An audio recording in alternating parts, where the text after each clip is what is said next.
Greetings again from Pridelands. I've seen you all been saying hi to each other, so hello. Got Matthew in the back. Hello. Dream team. I wonder how many of you have missed me, or if you're content with Joffer's dad jokes. I definitely don't have as many as he does. But I've missed you. It's a warm 91 degrees Fahrenheit. And we're just here at Leopard Dam currently trying to follow up on those tracks from this morning. I don't know if any of you were on the drive. Ooh, they are a little jumpy. It's just male, a bachelor herd of impala here. There we go. There we go. Matt's got them for you. Look just slightly uncomfortable, which is could be because they came all the way to Leopard Dam and there's no water to drink.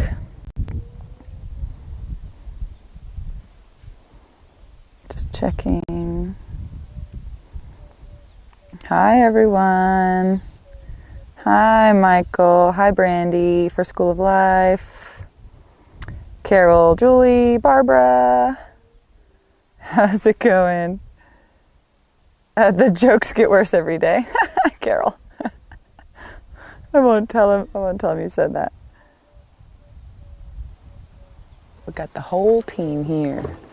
Now let's see. So this morning I was sleeping, but Matt and Joffers had a lot of lion tracks that they were working on, kind of coming into this area, but there's a nice little look. What's this baby impala doing with these boys?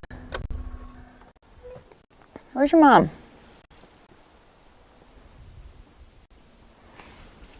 What are you doing? Seems a little silly.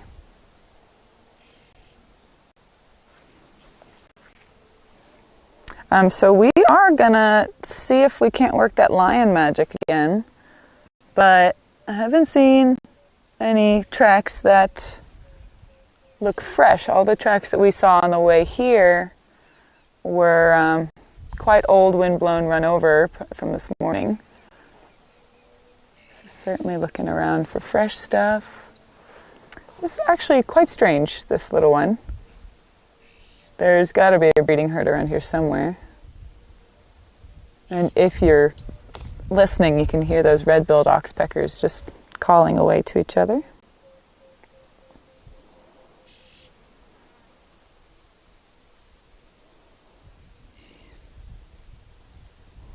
Betty, I have never been called Tori. I actually had a roommate in college who's a friend from school. She was also Victoria, and she went by Tori, but I have always been Vicky. So it worked out. We were two halves of one name living together. But no, I'm definitely not a Tori. Some girls can pull it off, but not me. I was always teased in high school. Icky Vicky. There was that cartoon, Fairly Odd Parents. Came out in the perfect time, awkward stage of my life when I was like 12, 13 years old. And if you have kids, you may know it. And there's a song called Icky Vicky. All my friends used to sing, shout it at me in the lunchroom. It was great. I loved it. I introduced myself as Victoria now. No. Closest friends and family still call me Vicky or Vix, but never Tori. Now I'm going to just chat to the other guides real quick because I know Keegan called in something about lions, but I'm not sure if he found fresh or not. The radio was breaking up pretty badly, so excuse me. Let's see if I can reach him again. Keegan, come in.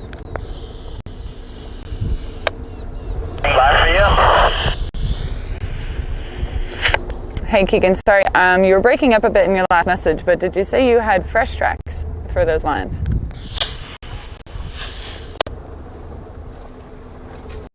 Those are vehicle tracks from this morning. I'm not sure if it's the ones that they had also going north of the dam or but none of them were really run over, so they look pretty good to me.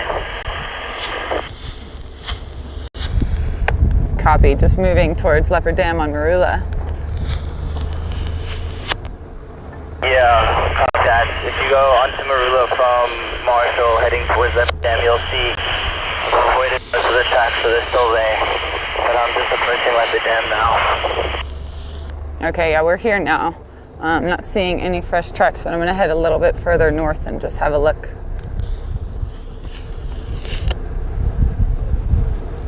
All right. We've got a group on it.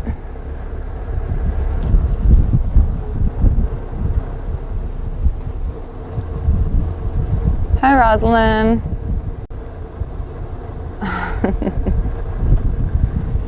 The injured elephant, no, we did get that joyous news from Anton and Simone, who saw her on Boston. That was already, let's see, what was that, like 5 days ago, Matt? Maybe something like that. It was a few days after the procedure, so I was very happy to see that she's with her herd again. On the hyena then? Oh, see the snake trail. It was active about an hour ago. See that, Matt? That's really nice. There we go. Cool, we're going right over the road. Just see like where the last bit of him came over. I believe going this way, you can see this thin part would be the tail, and it looks like it was the last to be dragged. So it came over the road, moved on, very likely to be a black mamba track, since they aren't necessarily only active in the day or at night, but whenever their metabolism's going, we're warm enough, and they're very, very quick. I mean, these animals pursue rodents like you wouldn't believe. So we've got great evidence for them, which is really nice reason to stay in the car. But still really cool. Oh, actually, you can see the other side. See in front. And even over there. Yeah. And this is pretty typical to see their pattern of zigzagging over the road, because they're going to go from cover to cover. Because obviously they're still going to have to worry about eagles and such. But that's really, really great. Getting in the car now. The car without doors. I've never had any bad incident with black mambas. I have had to remove an Mfezi from camp twice. But I wouldn't say I would prefer to wrangle one. Or any snake in general.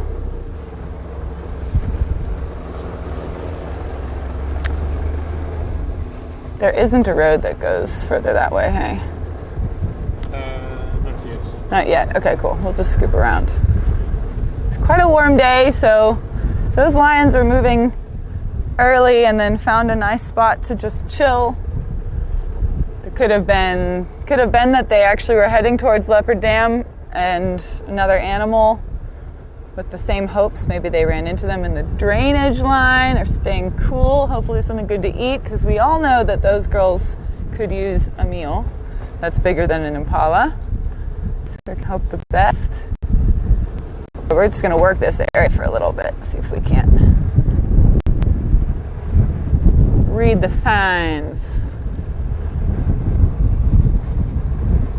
Oh, yes, so sorry. The injured elephant,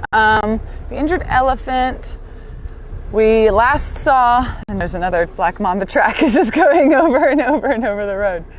But no, we saw the video that Anton shared with us. I'm a little jealous that we didn't get to see her ourselves, but it warms my heart to know that she is at least with her family, with her young ones, and she still had quite a limp, but that's not gonna, miraculously disappear. Her injury is still very much a serious one. But the good thing is she had a treatment, extensive treatment of that wound, and she's with her family. So hopefully, at least there's a bit of comfort, even if she's still physically uncomfortable. Poor girl. I've got about a week left in the country, and I would really like to see her before I head out of here. But as is the way with elephants, they just keep on moving.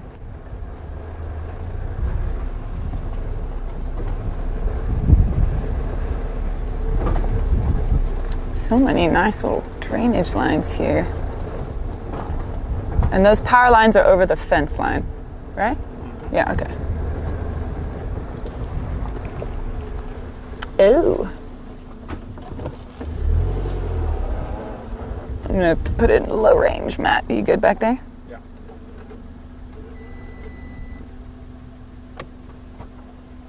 Just got a nice little bump ahead of us. We're gonna crawl down it in low range. Watch the bump.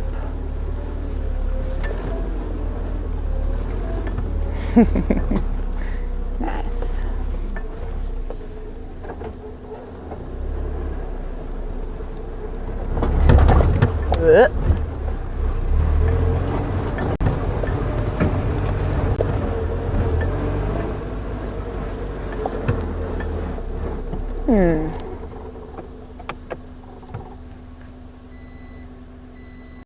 Disengaged.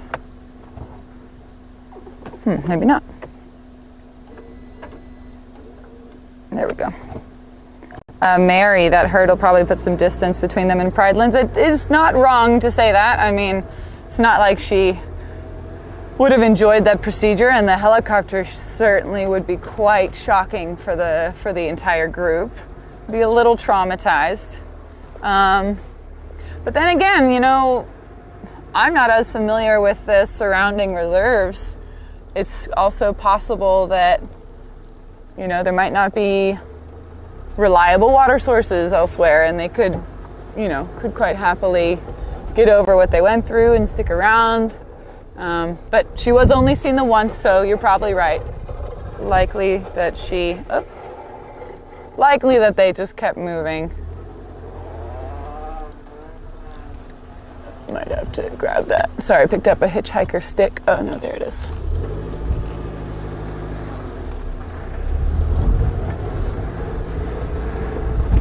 All right.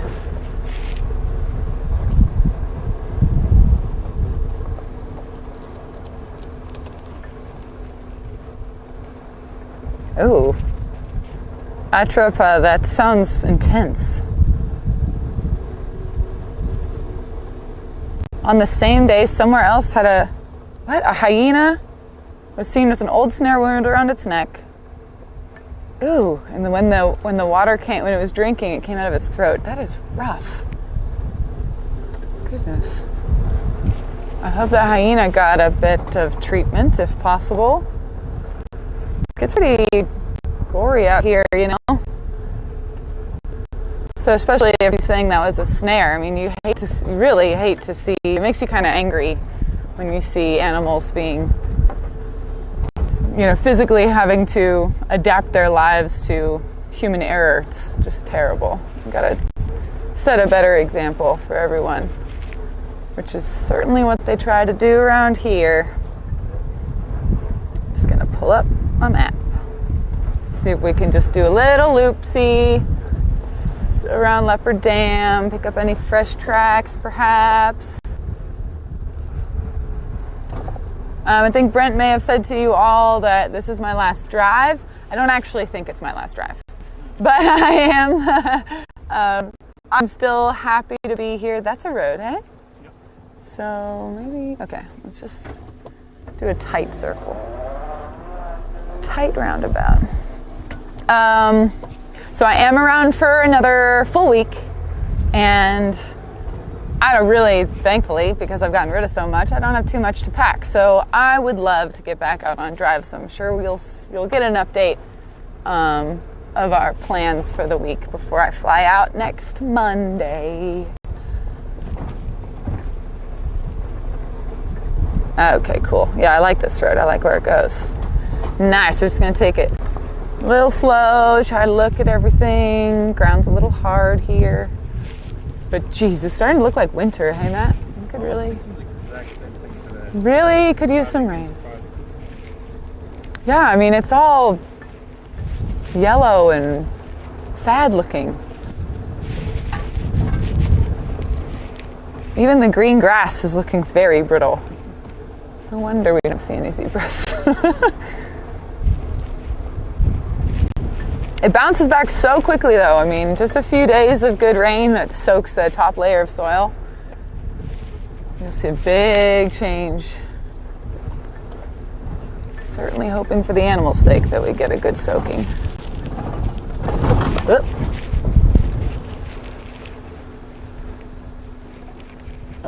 I see that squirrel, but he sees me too. Bye! Pew!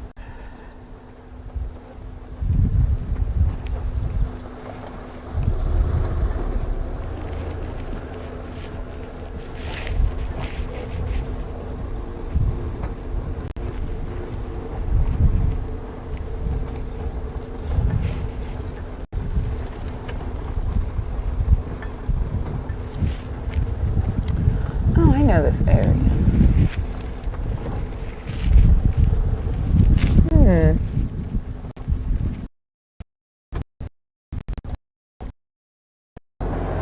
Go through the drainage line. Let's just see. A lot of hiding holes here. This eroded spot.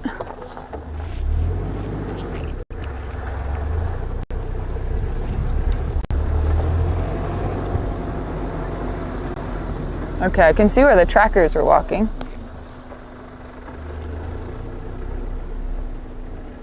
Hello, gentlemen. There's two impalas here. Any lions? No?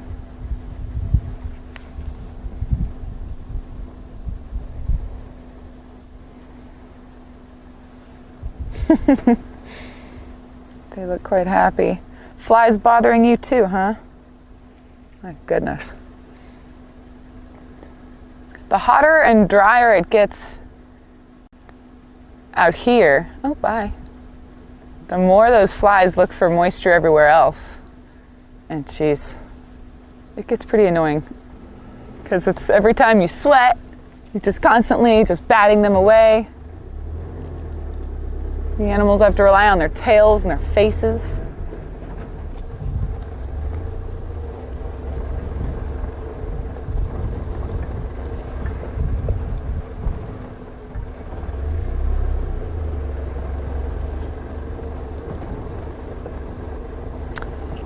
Kim, yes, thank you, Julie, for giving Kim an update.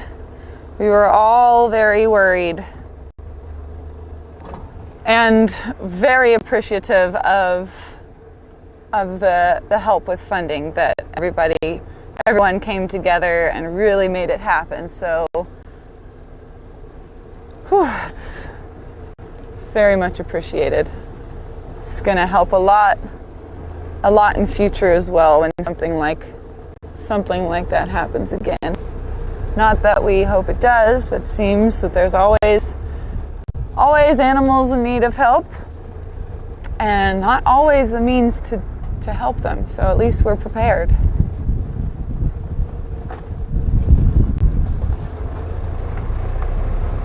So they must have thought that they were in this drainage zone, hey? Okay, that makes sense. Yeah. But they couldn't find tracks coming out. Is there? Well, we could gather more clues as the day develops.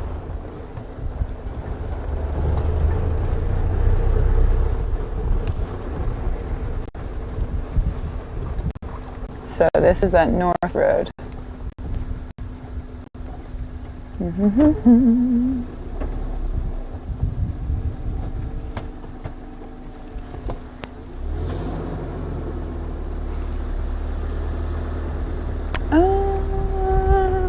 Alright, I'm gonna come back.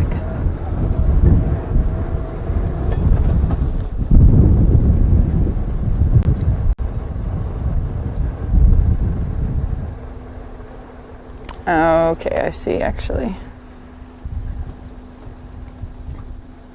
No, let's go back. We'll go around. Hide and go seek in the best way. Real hide and go seek.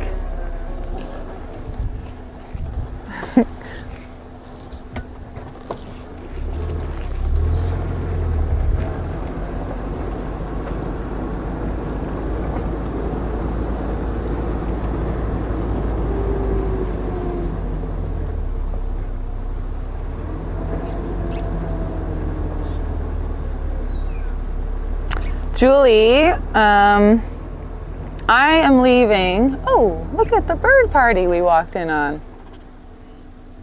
I'll get back to your question here in a second. We've got red-billed buffalo weavers and magpie shrikes.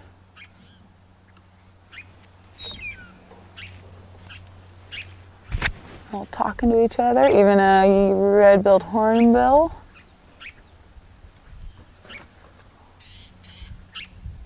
I wonder if there wasn't a little bug explosion.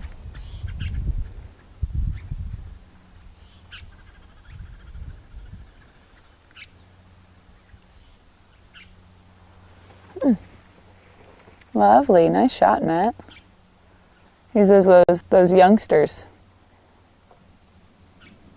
Red-billed buffalo weavers without the red bill just yet. They're still maturing, following their parents around, learning the ropes.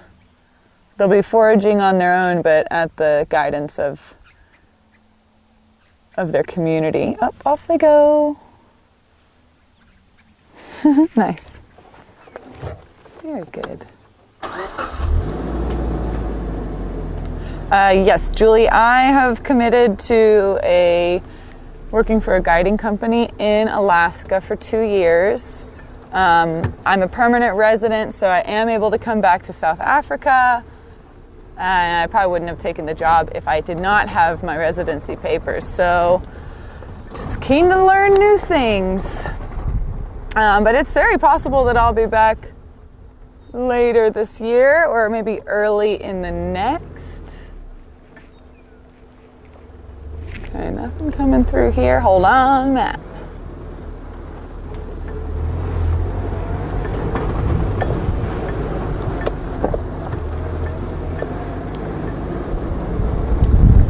Well, I think the trackers had a good idea, and if those lions are still in there, then I'm not going to walk in and flush them out, especially looking as hungry as they did the other day.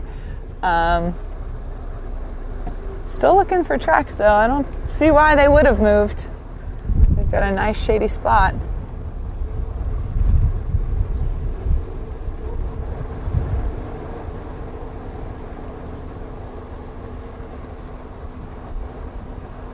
Alaska, you're correct, Julie. It's very different. Very different to South Africa. I'm the type of person that likes to switch it up. I get itchy feet, I guess I usually say, and I like to learn new things and need to move around a little bit and challenge myself. I feel like I'm usually the most comfortable when I'm uncomfortable. Possibility to learn and grow. That's what I'm all about. All right, we won't spend too much longer in this area if we don't have any signs of these lions that's fresh. Then hopefully we get some signs maybe a bit later, but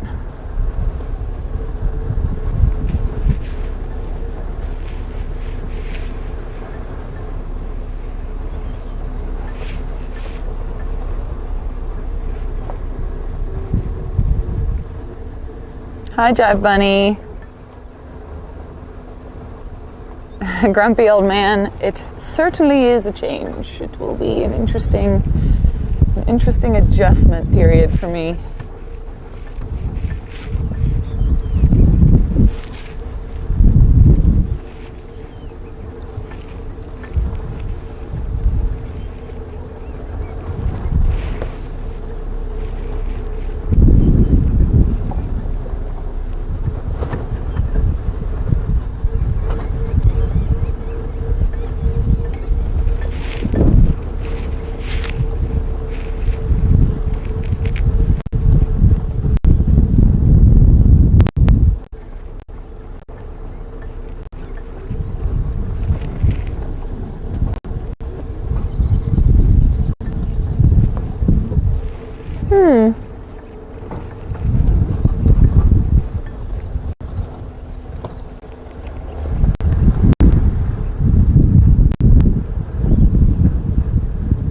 Back at Leopard Dam, Leopard Mud Puddle.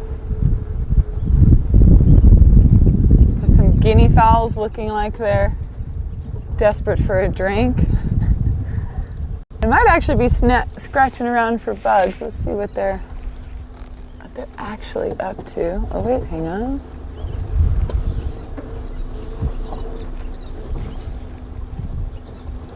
Guineas are a great cat alarm call. Snakes, birds of prey as well.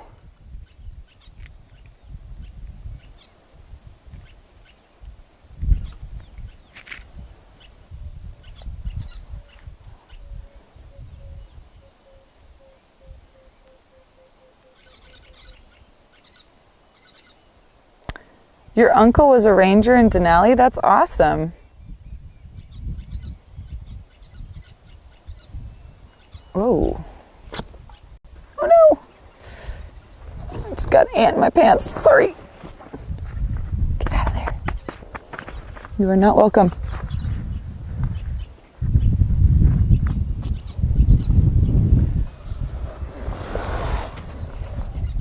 Silly birds.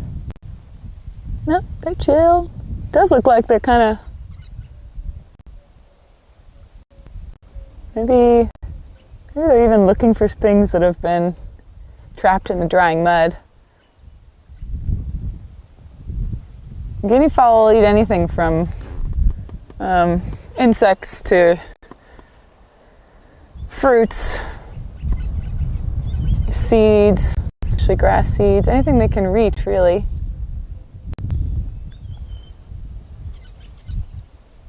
If any frogs get caught in the drying mud, doesn't matter if they're a bit jerky dried, they'll still eat them. Looks like maybe they even found a little puddle. What are they doing over there? Just looking around. Nice, Matt. See how they're always like, they put their heads down and then they pretty much immediately put their heads back up again. Always on the alert. I don't know if you guys know much about their social structure, but guinea fowl are actually... Oh.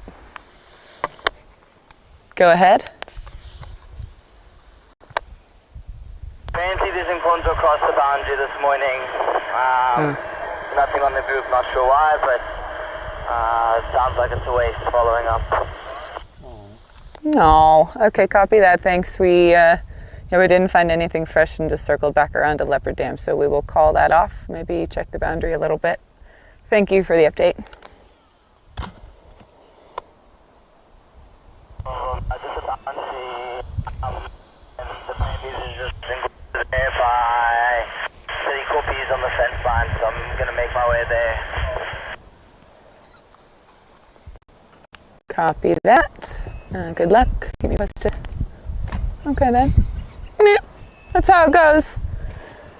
It's great that the animals can leave when they want and go where they want to go, but, just have to be hopeful that they come back in. So my lion magic isn't going to work today, but maybe a little bit later, so that is fine. No, I was actually just saying about the guinea fowl. Oh, they have found some bit to drink. But their social structure is quite unique. We obviously see them, and we see spurfowl, Swainson spurfowl, and crested franklins, and they are monogamous, but guinea fowl are actually quite polygamous. So there's one male, I don't think it's actually called a harem in birds. I just need to check my terminology there, but it's one dominant male and most of his guinea hens and youngsters that maybe aren't sexually mature yet, but you'll often see, you can't always see, the bony crest is a little bit larger on the male, but they look so familiar. I mean, they look so similar, males and females, but you're able to tell with his behavior. He'll use his wings to almost like block their way. Oh, yep, there they go. They're drinking. Cool. Kind of herding his females to stay within his group. Always on the alert. Look at those guys. It's like they probably never relax.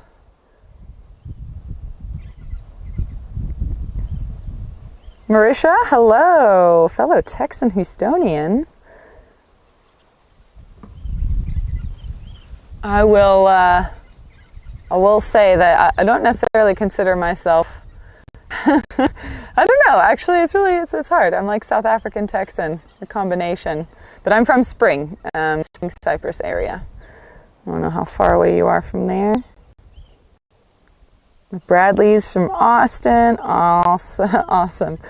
Michael Fleetwood, am I prepared for Alaskan winters? Well, I will find out in about 2 weeks. Yeah, I've got decent gear, so we're just gonna have to see how I handle it. At least it's dry until it starts to until it starts to melt. But got to figure out how to drive on ice and deal with the snow and live in a dry cabin. If you guys follow my Instagram, you'll be able to keep up with me because I will certainly post about my my learning experience. You know, these guys, at least getting down there. Good for them. And they're looking all directions. Cool. All right, we'll keep looking. Maybe our plan to check the boundary or... Oh, sorry, Matt. Got a couple birdies.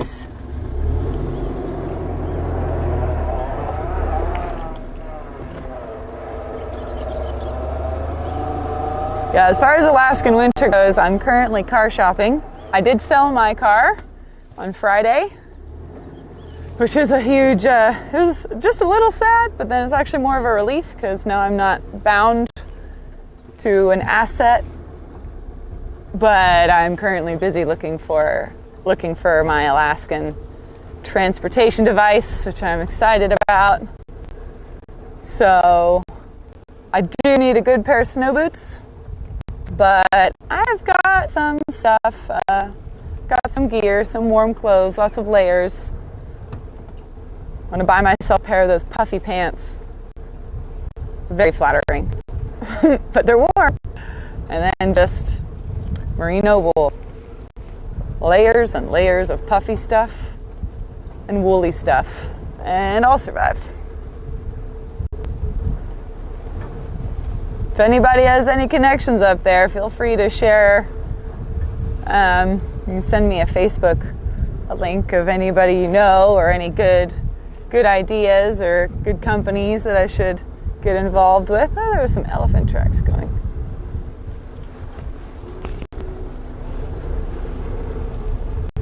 Hello, boys. Being followed by oxpeckers, these guys.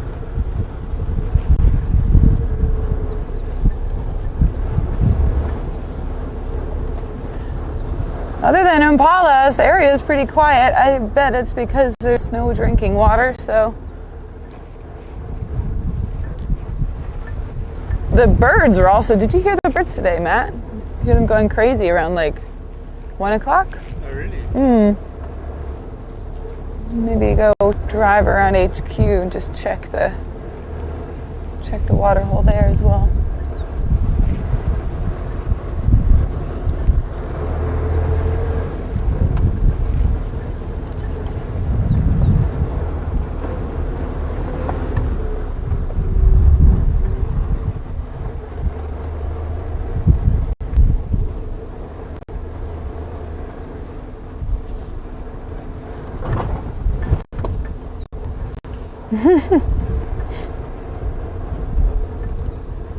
Yeah, silk long johns. You're right, Grumpy.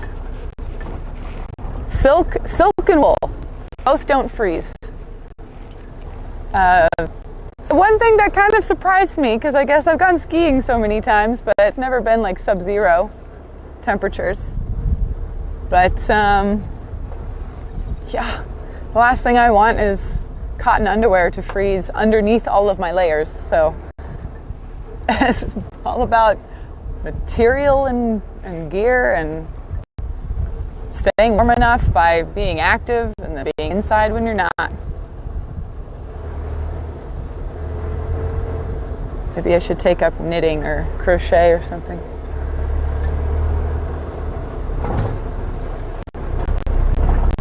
Oh, Gig'em! Yeah, Aggie family. We're in Alaska. I'm going to be in Denali, in the interior, Denali National Park. That's where I'll live, and I will work all over, but that will be my base.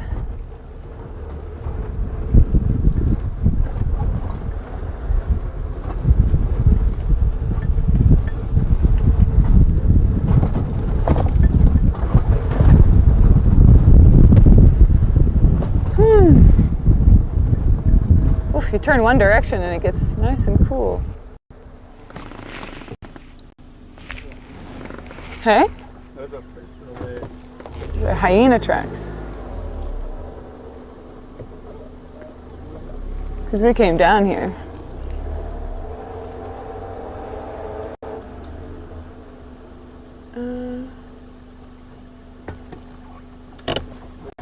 Yeah?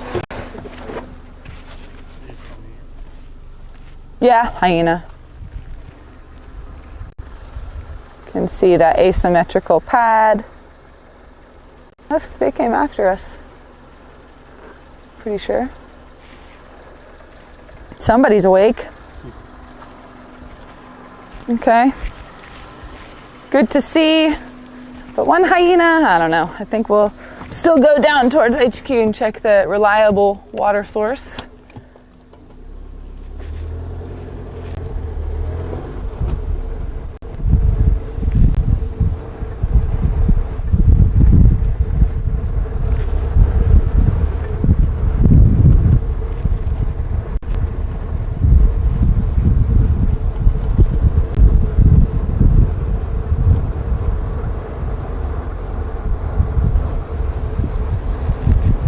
Green wood hoopoe just flew past us there.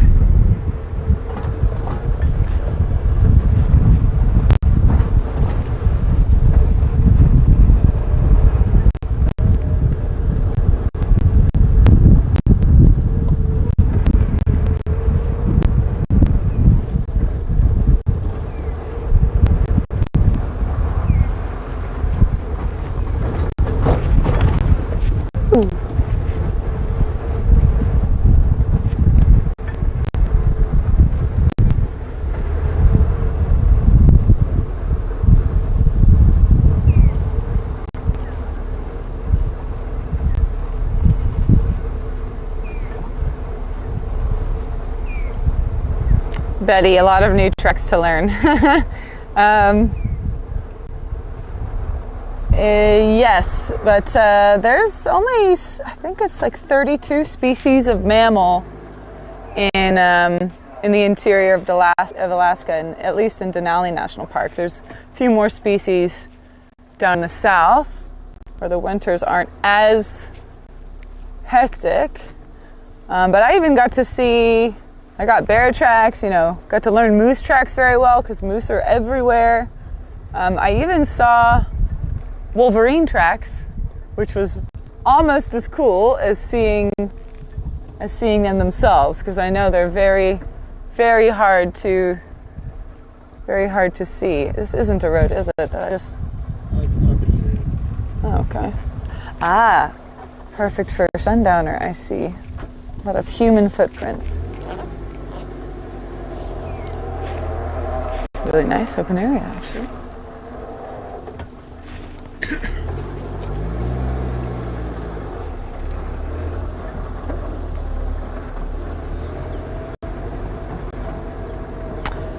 Yeah, you're talking about the vocalizations.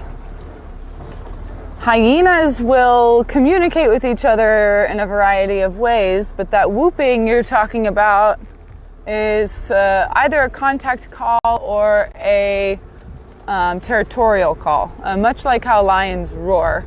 So the laughing hyena, the spotted hyena that we have den sites of here, they make a lot of interesting social noises during social interactions. Okay, we've got Wild Earth. One moment. How's it? How are you?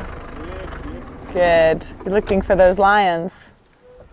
The lions are crossover. Yeah, that's what Keegan just said. Boston, there's the lions coming to the west along the river. I'm not familiar with the area. Okay, me neither. They're coming west, they're not coming towards Lake Gate or that. Oh, okay. Signal. Yeah. There was an elephant at the call on the west of Copy. On that side? Yeah. Killy Copy. Oh, okay. Really hard. Okay, maybe we'll go get them. Coming west.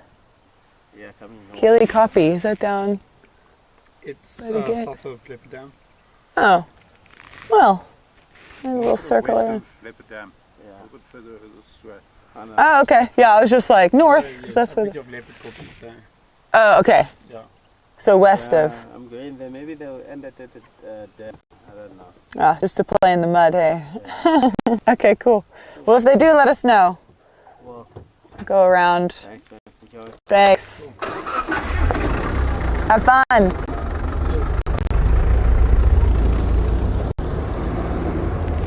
Cool. Teamwork makes the dream work.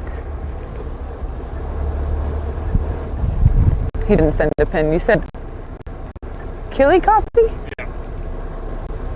Killy Copy. Are those? Yeah, go ahead. Best sunset spot was.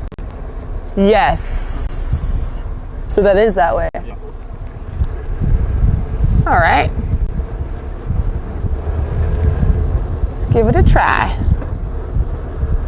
If they are coming to drink at Leopard Dam, they're going to be very disappointed. Oh. I think that was actually just that hyena track I kind of drove over there. Moving on.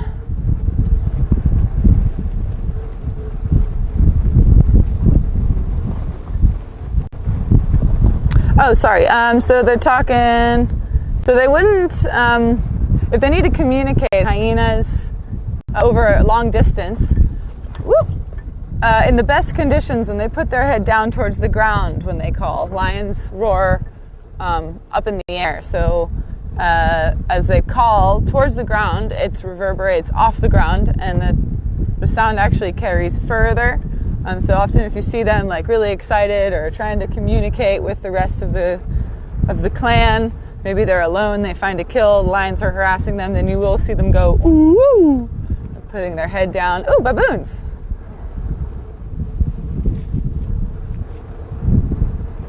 Look at him sauntering off, that big guy.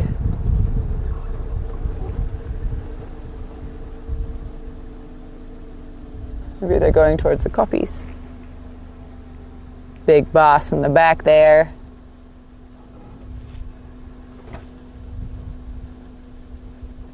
Go forward with them a little. Killy Copy, it's this way. Maybe? It's to the west.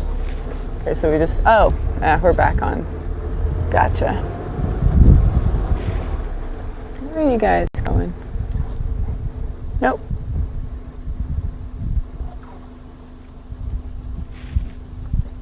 If I carry on up this way, is there another road that takes us west? Yeah. Let's give it a try. Leave those baboons to be baboons.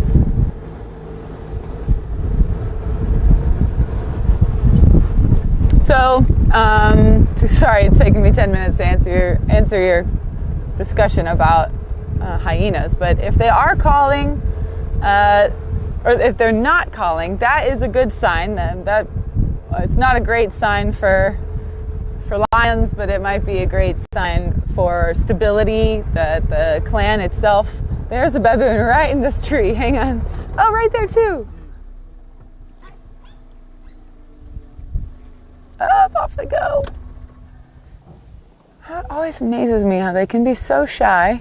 It's like one way or the other way. They're either way too or very shy, you don't even get a look at them, or way too brave, and that's the last thing you want. This big guy's going to the left. Not sure if you'll get him there, going through the, just coming out.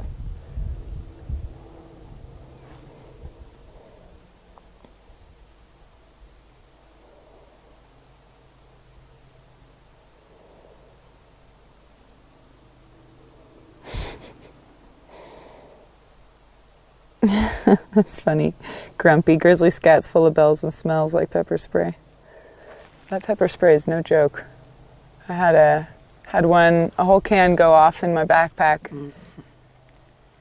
I was doing the heli hikes and the pressure probably just built up and it just took a little bump and it just nearly had to throw away my whole pack. Every time I'd put my pack on, just that little bit of residue, and if I'd like wipe my nose or, put something in my mouth, it just would tingle for the rest of the day. There's no getting rid of it. This stuff is insane.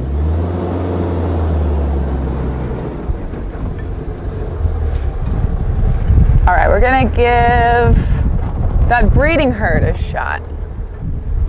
Got all the copies.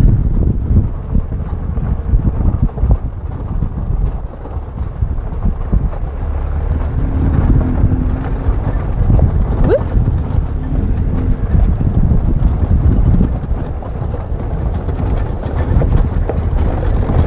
Whee! Nice bumpy road.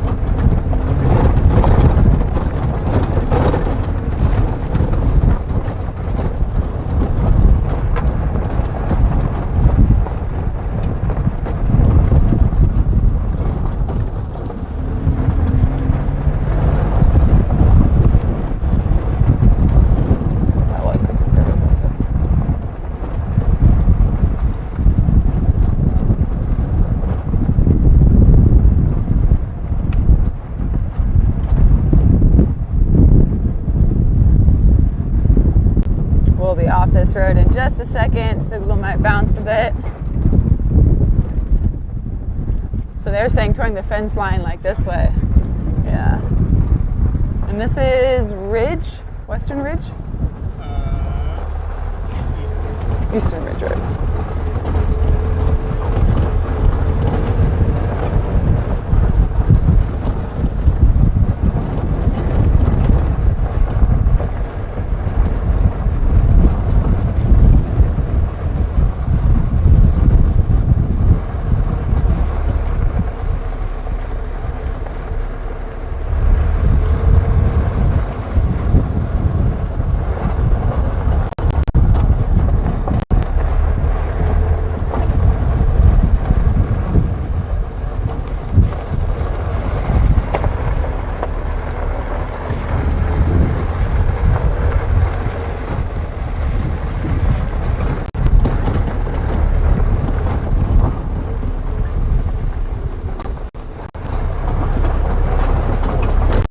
Great question. Does the lifespan of Chacma baboons vary in different regions of the Greater Kruger, depending on terrain and predator densities? Well, I don't think there's the main controlling factor of baboons in Greater Kruger will certainly be food and territory size. They'll rely on, fruiting trees or insects. I've seen a whole baboon troop that maintain their territory around a dam wall where there was just a little bit of residual water. So in winter, even when the water, their winter food, instead of leaving like some would do, they would actually dig the water lilies out of the mud when the water subsided from drying up or draining at the dam wall. It was very interesting. And then they would use that dam wall to survey, both sides. They'd all sleep on the wall at night, even if it's cold, exposed in the wind, but they had an escape route one way or the other way, and they could see. So very, very strategic. So as long as their area has reliable food source and they can maintain their territory from other troops that might want to come in and take advantage of those food sources. I'm not exactly sure. In terms of lifespan, 15 for a baboon would be a pretty good... Oh, this is Killy copy? Almost. Oh, okay. But left? Yeah. Okay, cool. Sorry, taking backseat instructions from someone who knows better. Here we go. So yeah, I think in the Greater Kruger, the environment will very much determine how many baboons will be in a troop or if there are any at all. Like up in the north where you see vast Mapani felts, it's almost monocultural, but the soils are very well drained, alluvial, well drained soils, so Mapani does well with that, but doesn't really provide much fruit unless it's Mapani worm season. So the animals will probably, like the baboons will come around and know what to look for when. So, you know, midsummer when the Mapani worms, the caterpillars, the Mapani moth are nice, thick and juicy, and they'll come through, but they won't be able to stay. They won't be utilizing the tree for any other food sources. Maybe the seed pods, but they're very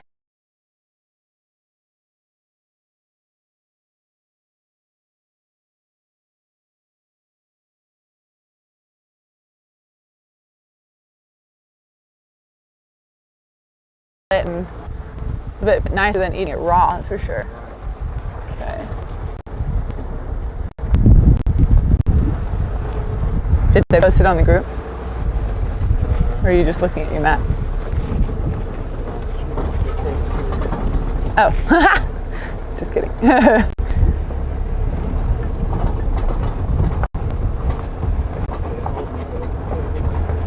Oh, okay.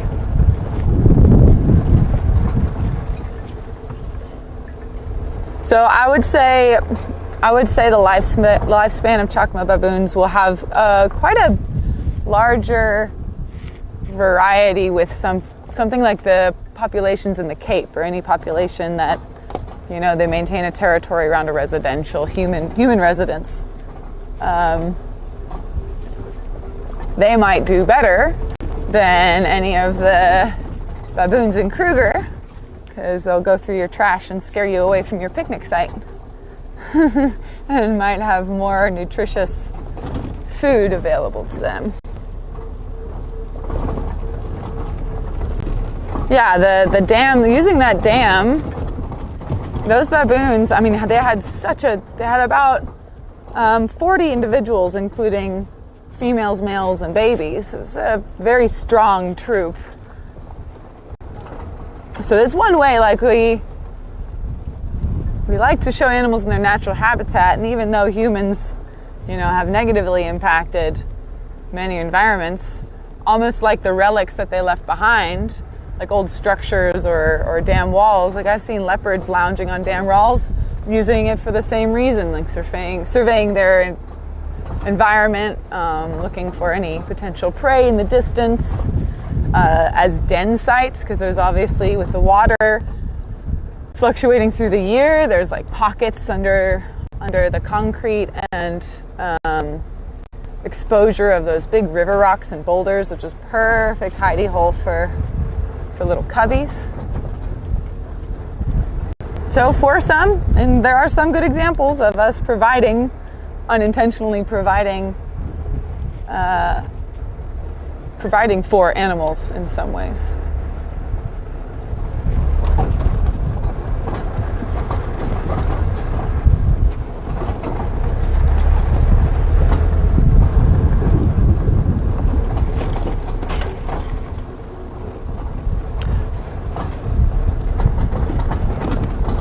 Yeah, Mary, if you ever saw a big male baboon like stand up at you, it is terrifying. They're huge, and they show their teeth. Ugh, gives me the heebie-jeebies.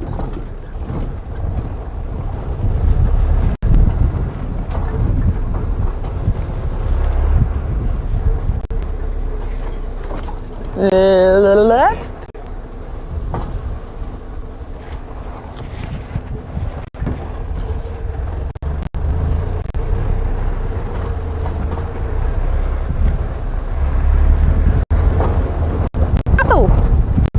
Sorry, little guy. Little Franklin on the road there. I think I scared his buddy away right behind me.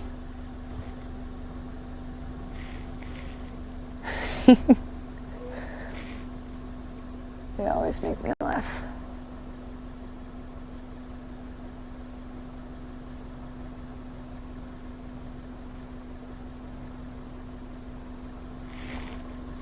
I'm gonna try.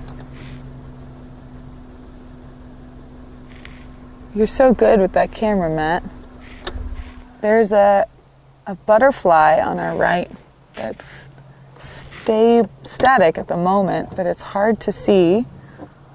So you see these rocks here, and then that tuft of grass. Right behind it, it looks like a leaf. Its wings are currently closed. What color is it? It's brown at the moment, but it's actually... So there's that tuft of grass and then that triangular rock. It's right in front. Yeah, I see it. I would love for it to open its wings for you guys because it's one of the prettiest butterflies around. Let's see. Oh, good. Yeah, okay. Yep, there we go. There we go. Oh, where are you going? Oh, man. Did you guys just briefly see that blue? Blue pansy butterfly. Very nice. They're in the Commodore group of butterflies.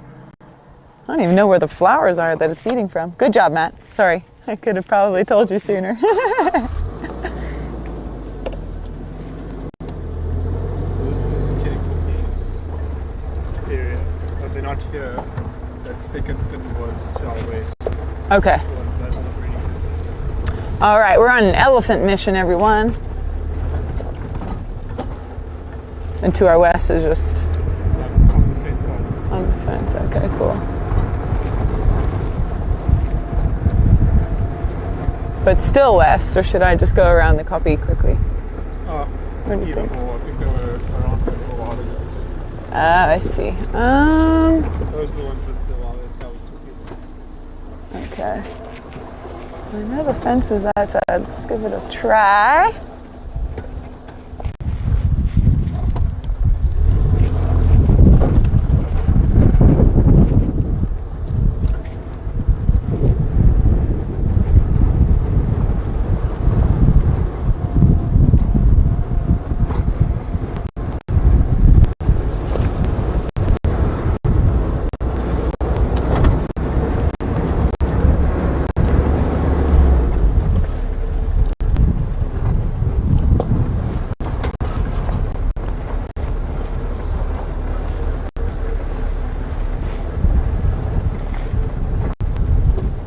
Oh my gosh.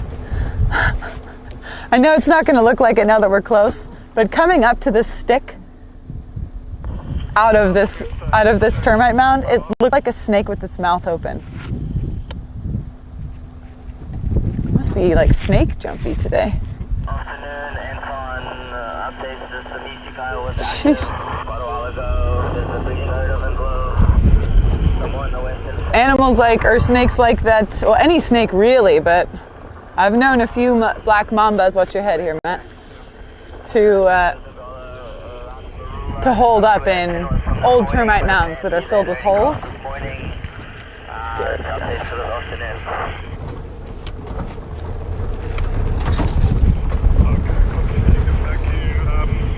I see Craig posted 2 lionesses that came across Norwood Dam sometime this morning. Is there any update on that? Anton.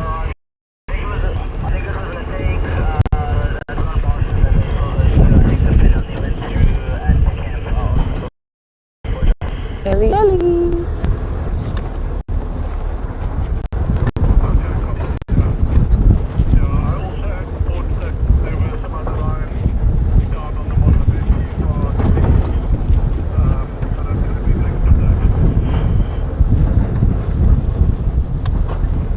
Okay, so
Nice.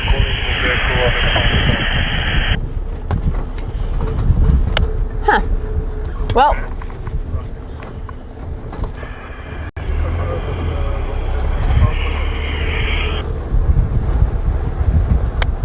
Let's see.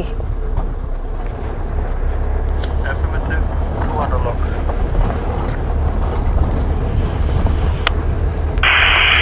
Contact 2 cars, 2 millimeter start.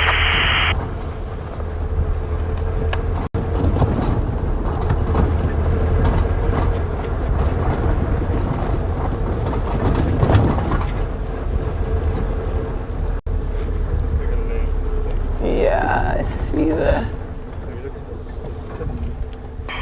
Looks like that's where they came from.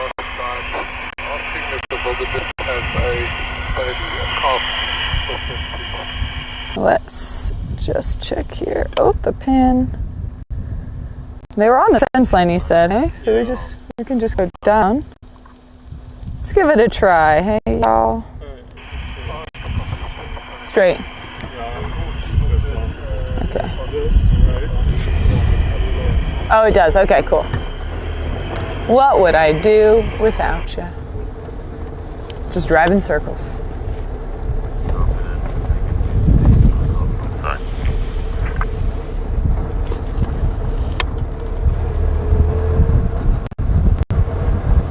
Oh, I see. Okay.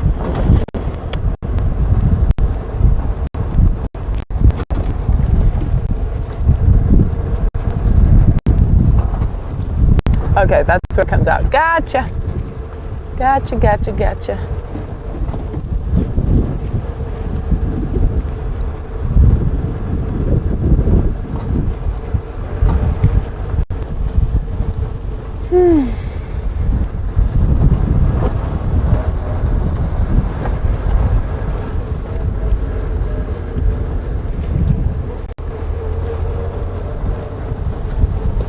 And they were heading one way or the other way?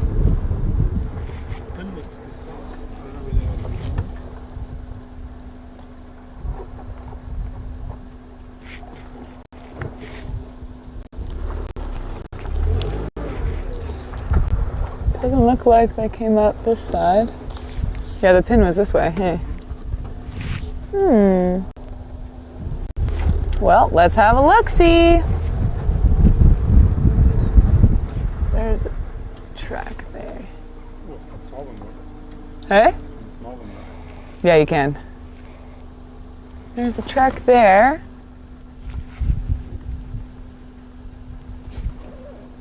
Almost looking like it's going. Very faint track. Let me just have a little peeky peek.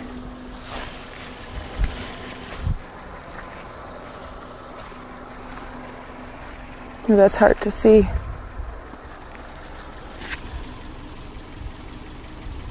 It's like they're moving that way. The A track, eh? Yeah.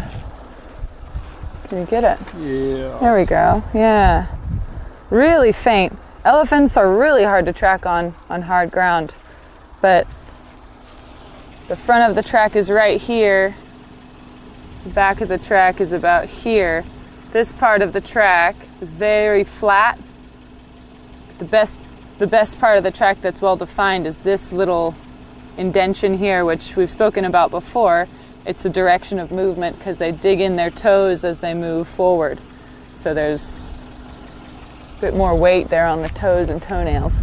So we'll turn around, we'll head that way, see if we have any luck. Now that I'm looking, I actually can see some more tracks. Let's give it a try.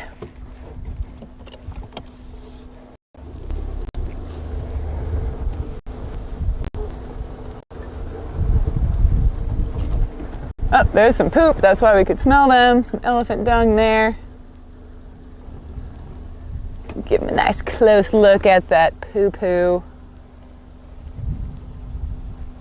It's actually what leaves behind that residual elephant smell. I love it so much.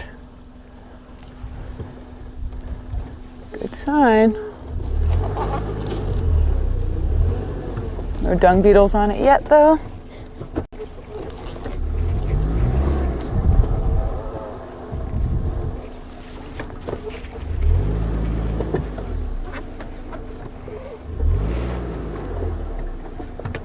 There, you can kind of see it better from a distance, hey, those Yeah.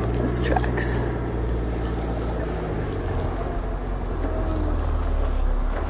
All right. Actually, it looks like... Let's just see. We'll take the easy road here and see if we can't spot them at least from a distance.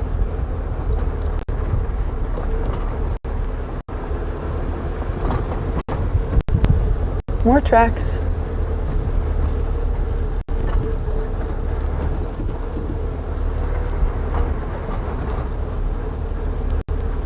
There they are over there. Oh, unless that was just the copy. No, yeah. Oh, yeah. Just under on this, on our side of that dead tree. Okay. They're moving down. Yeah, we found them. All right, we're gonna.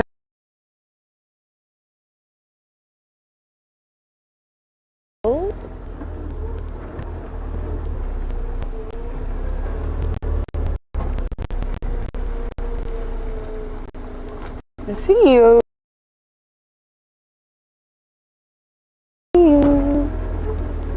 Welcome, Dorothy. Joined us as we've just got a glimpse of part of this elephant herd. All stations, just EcoTraining, pulling in for 2 adult lionesses just west of Nyabi Dam on Boston. All right, we're gonna go. We're gonna go in. You ready? Copy, thank you. Are you ready?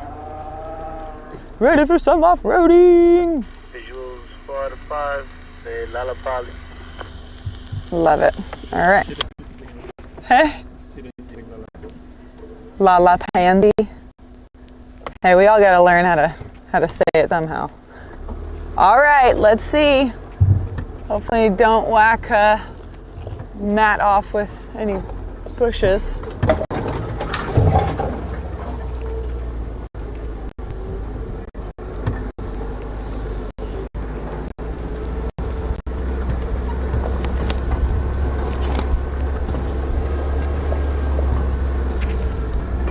This almost looks like it was a road. One of Brent's old bush roads. I see you, girl. Sorry, Matt. Yeah, I see 3.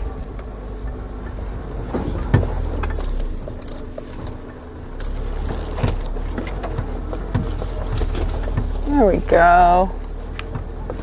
Hi, everyone. Oh, leadwood stump.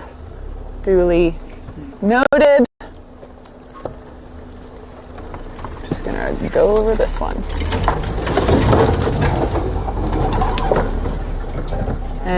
And voila.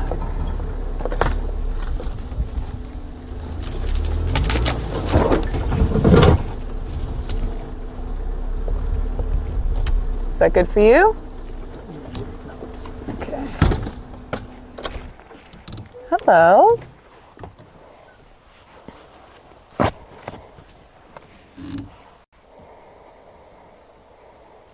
Hello, Ellies.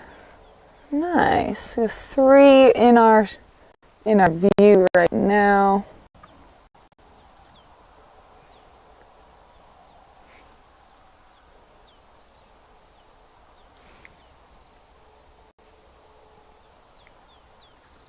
Munching away. Just update.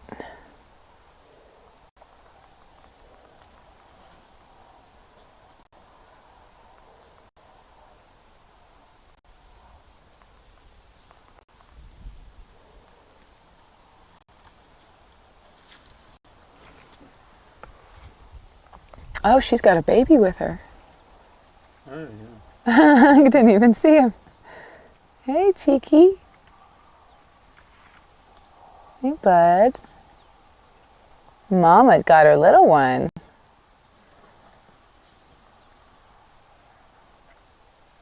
Good mama.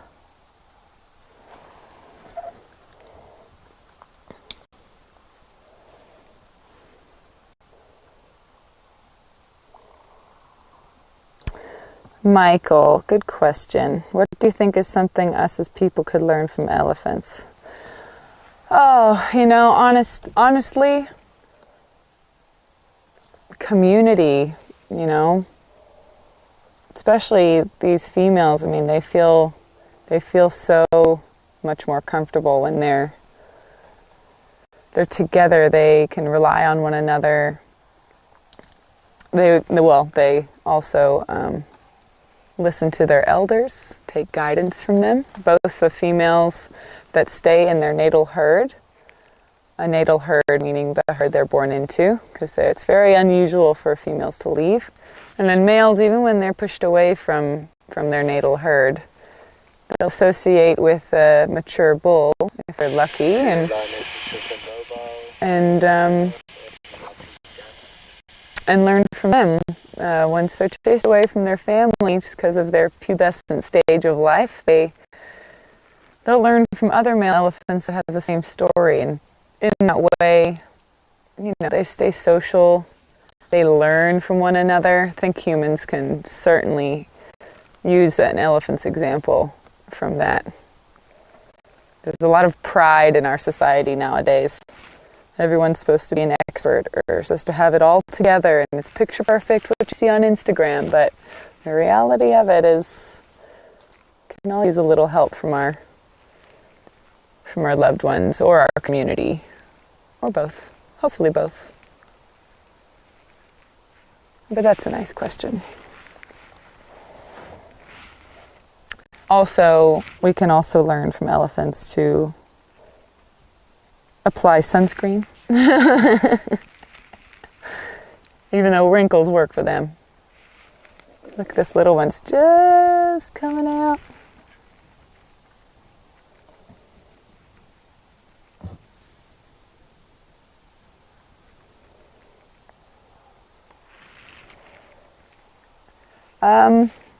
Yeah, actually, Kim, what you've just said now, conservation education. Oh, look at you, cuteness. I think elephants, okay, all right. I see how big you are. Look at him, cutie. Oh, it's over a year and a half or so. Probably 2 years old, actually. Doesn't quite have his little tusk buds out yet. He's still pretty fuzzy.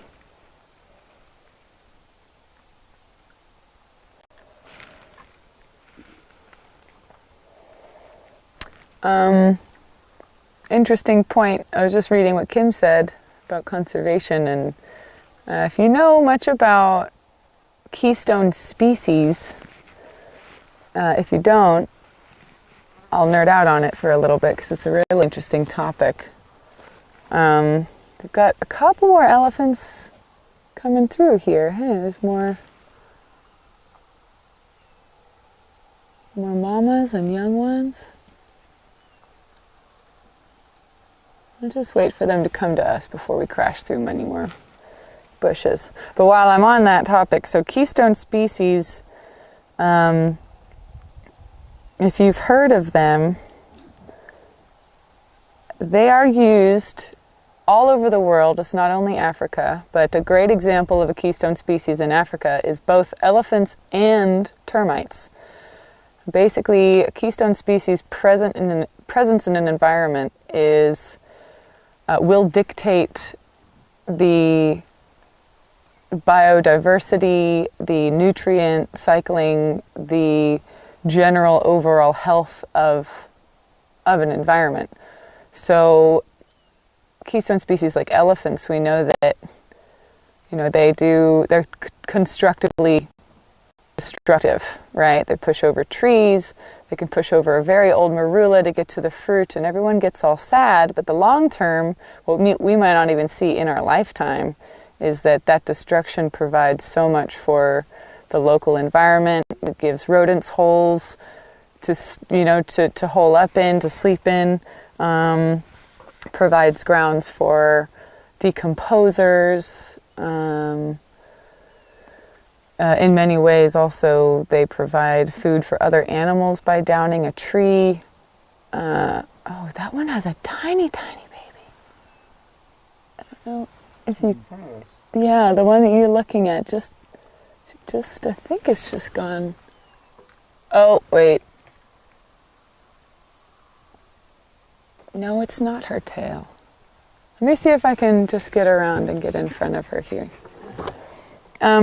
So just in conservation around the world, these species are identified, and you can also refer to them as an umbrella species when it comes to, let's say, proposing a conservation initiative.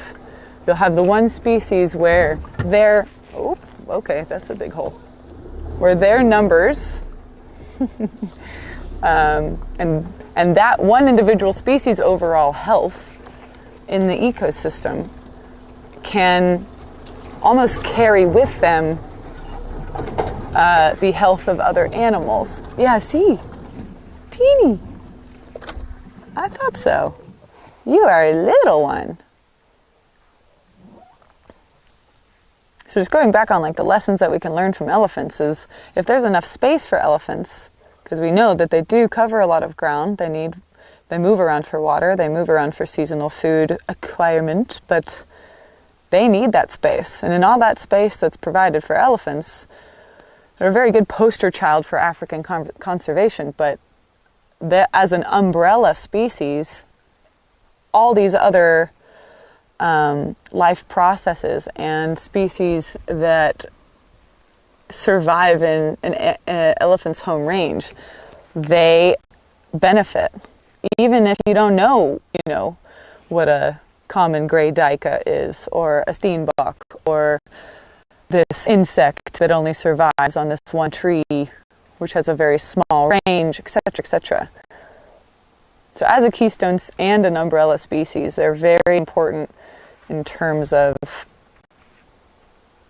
kind of maintaining that conservation effort. It's also, they're easy to love, so that's an easy one. Let me go around a little bit. Mama seems to be cool with us. That little one is so little.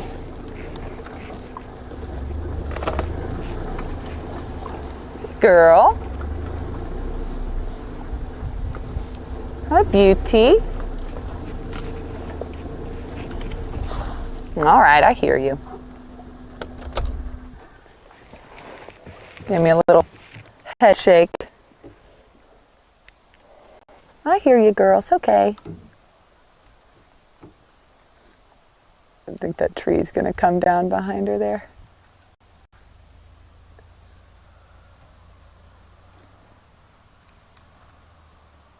Good girl.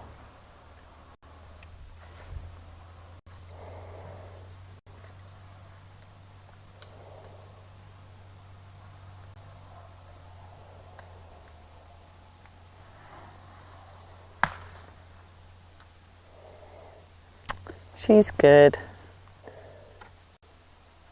People get in trouble with elephants because they don't read their body language, and elephants are not very good at hiding their true feelings. On our live drives, we've gone through some of the telltale signs, the leg swinging, also, the head position is what most people pay attention to, but straight tail, foot swinging, head shakes. And also, even if she hadn't done that to us, you can see the temporal gland is leaking on this elephant. And actually all the adults that I can see, they all have gland secretion, which shows that they have been in potentially some sort of excited state. It could be a bad excitement, good excitement. Could be that, okay, she's just going to fart in our general direction. Nice. Ooh, look at that light coming on her now. Beautiful. But these elephants were walking up the fence line, sounds of vehicles, maybe people stopped and watched them. But it also could be males in must giving these females a hard time. Maybe they're a bit too persistent, and that can stress them right out. Baby's coming up from behind mama by her tail. Oh, no, just kidding. Shy little one. Come into the sun, Munchkin.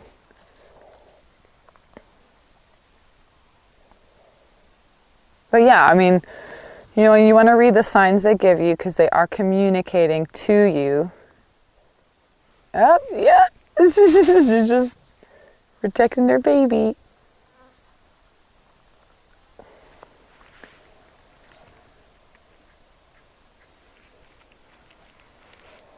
Come on, little one.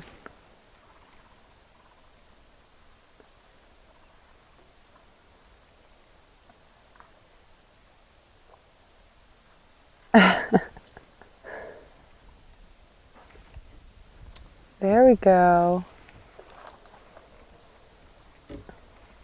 No, look at his little butt.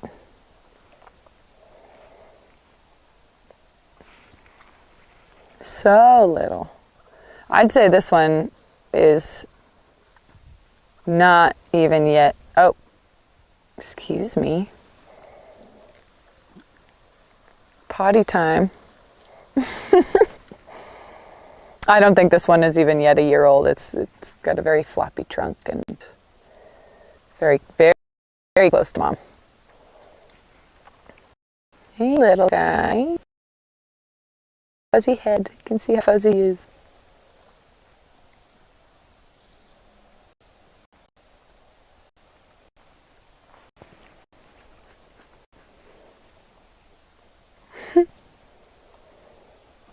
Sweet. You've got to come out eventually.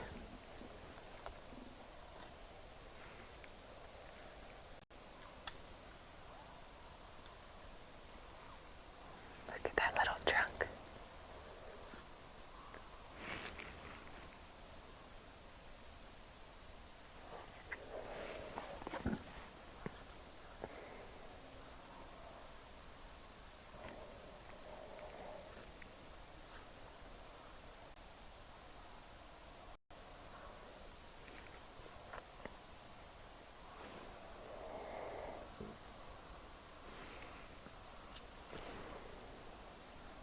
Also find with elephants is they don't hold grudges. I think if you can communicate to them that they are they're in control of the situation, they're the boss. There comes little one.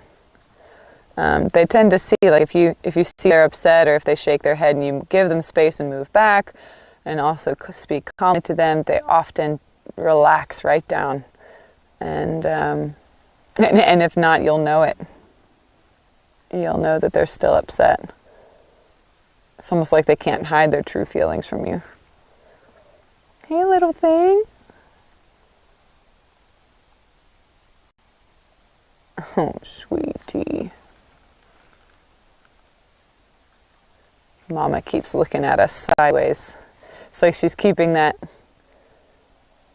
angle just right so she can feed and keep an eye on us. They've got a very interesting binocular vision because their eyes are on the side of their heads and they've got this blind spot obviously behind them, but in front of them as well. So if you're familiar with how a horse sees, their binocular vision kind of merges as their brain decodes what their eyes are seeing. But they need a 45-degree angle on each side of the face.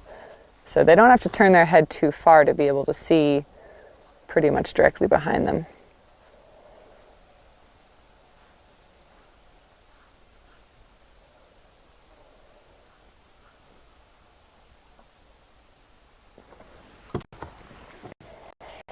Move slightly forward. Hey girl, I'm just going to turn on, okay?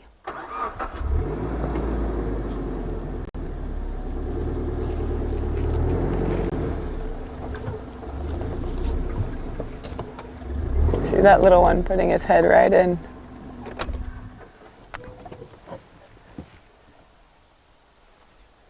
See, we're not going closer.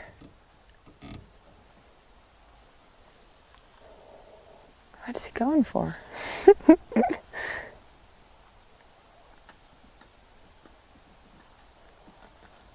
Found something good in there.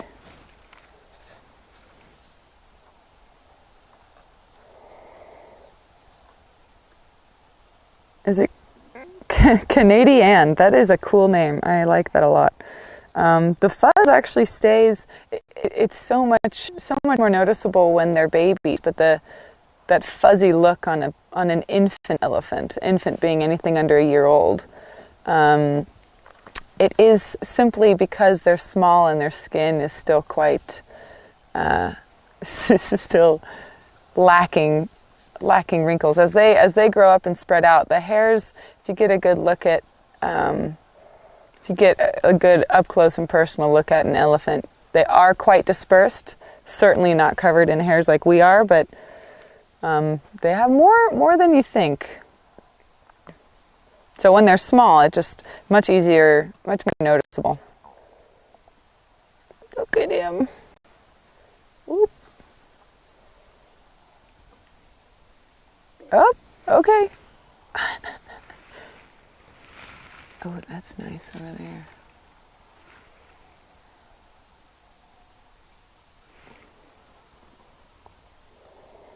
Yes, the golden hour is really, really something.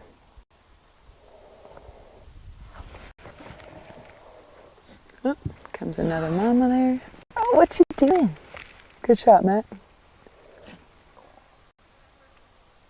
Sniff at something.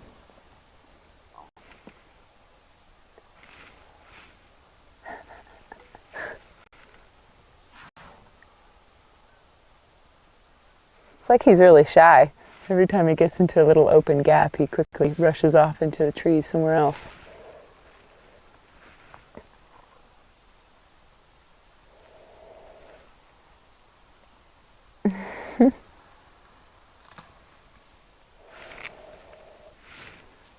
No.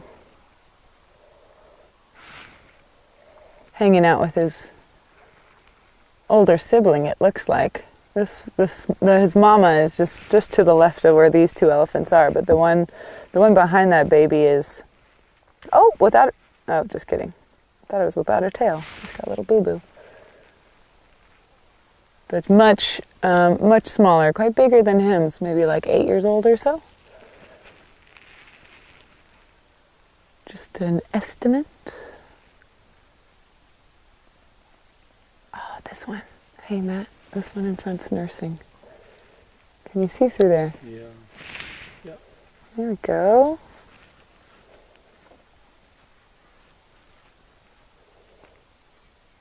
Nursing from mama.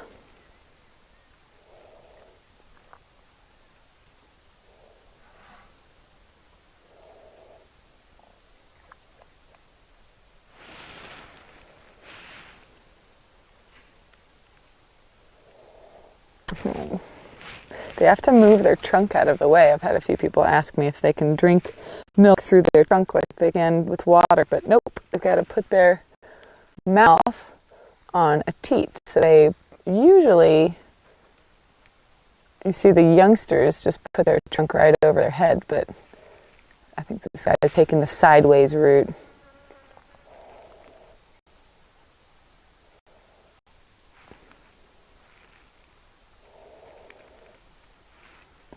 No.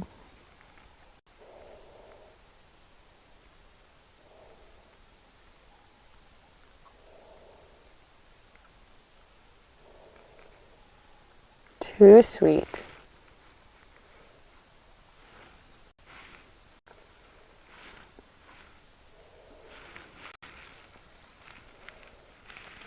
Well, lovely.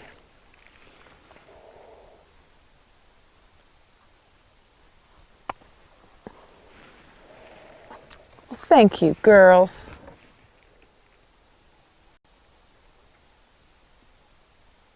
We'll leave them to their dinner.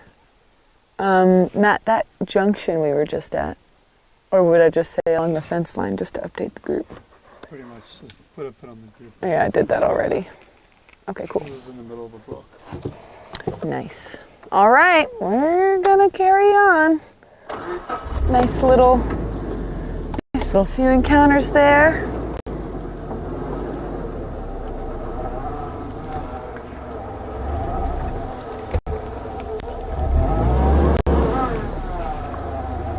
See if we can make it out with.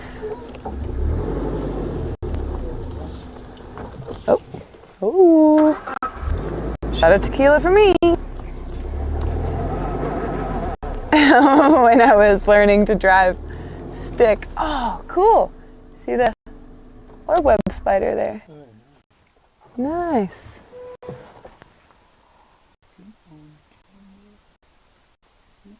Oh.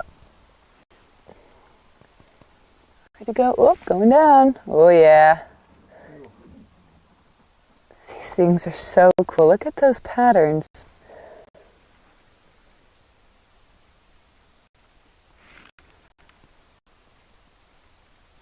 Oh. See that zigzag line there? She's actually made that very specifically obvious.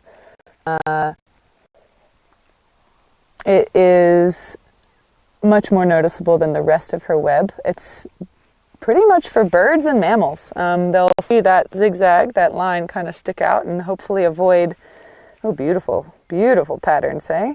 This is her underside. Those are her pedipalps there in the front covering her fangs. Her fangs will be underneath that on her head. Beautiful patterns on her abdomen. But there's that that line there. These spiders, these orb web spiders, so the larger ones are females, and they'll quite happily stay in the same web for the entirety of their life, which can be up to it can be over 2 years in one web. That would have to be a very well-placed web. Looks like we're actually run over one of the supports. She's just attached it to this long grass and then this small acacia here. So that'll be about the stickiest part of her web there in the middle. But it looks like somebody's actually walked through. You can see on the right-hand side of the spider that one leg is holding the web tight. And it looks like, yeah, good job, Matt. There we go. See all those strands attached to the one? So she'll actually dip that leg to her spinnerets, which are the back of the abdomen. You can actually see it exposed there. So she'll gather more of her sticky silk and then probably secure those strands that may have been broken. It does look like her web's a little untidy, which is certainly not what she wants. Oh, it's so cool. Creepy. I love spiders. They're like the lions of the insect world.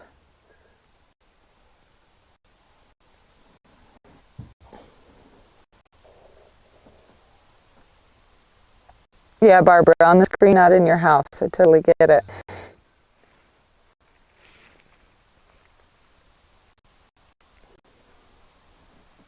Great close-up, Matt. That's really cool. Really hate to ruin these webs also. I mean, they are super sticky. But you don't want to mess up her routine. So she's just wanting to fix her house and tidy it up so she can hopefully invite some males into her life. Males are super small compared to the size of these females. Well, I think it's about 30 times their body size. Females can get so much bigger than males. And they're teeny tiny. They look sometimes just like debris hanging on the edge of their web, trying to stay out of her hungry mouth. But they will sacrifice themselves to breed, especially if she hasn't had anything to eat. Okay, interesting. They found some wild dogs now, but I don't know. We're not that far, hey? No, we're close. Yeah, let's see if we can Get out there. Thank you, Mrs. Spider. Good luck.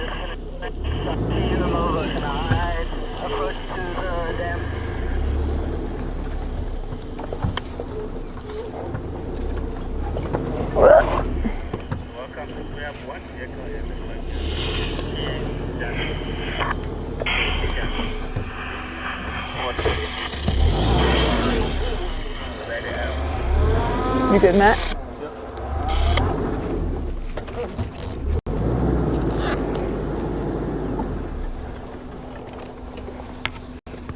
Did we come through this way? Watch the... Oh, nope, there's another spider web. Haha, just kidding. Let's find another way around.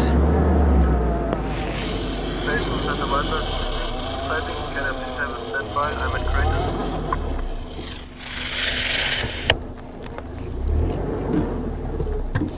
Okay, let's see what we can do here. So follow on the side join now, and then just grab them and control the lineup, and the while Earth is filming, so then I'll try to give you an update as we're approaching the dam now.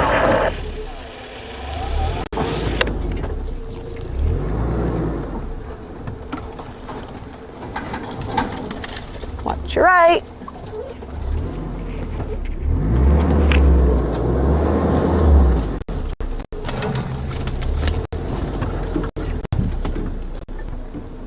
Copy that. Thank you. I will. I'm happy to come and stand by. My goodness.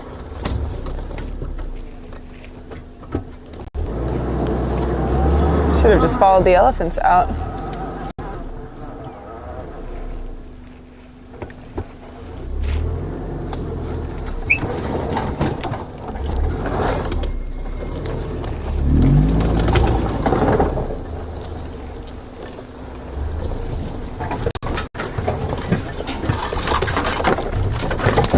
Oh, there's the road.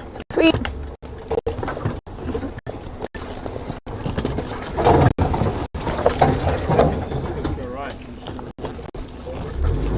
All right. Next road up. Okay.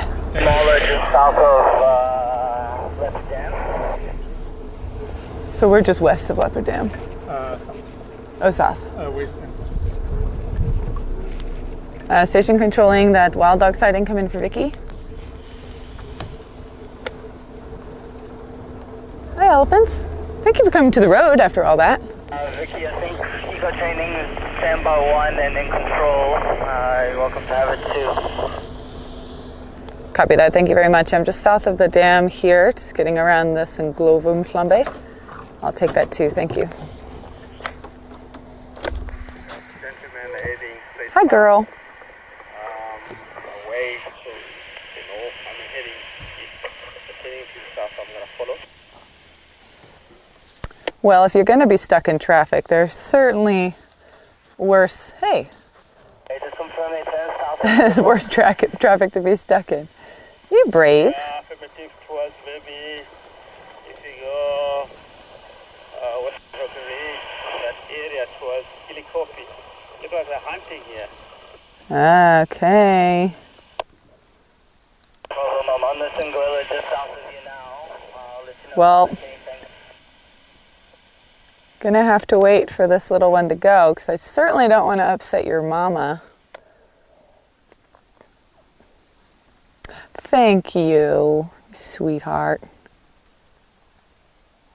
I swear sometimes they're spiteful.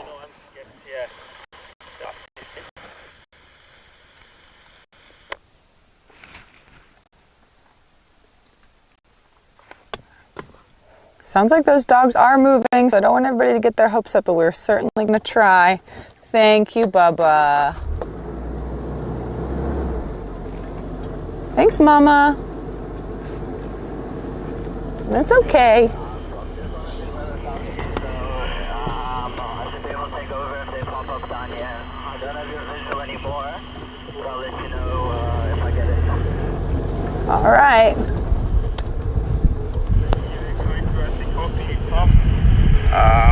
Yeah, nothing else.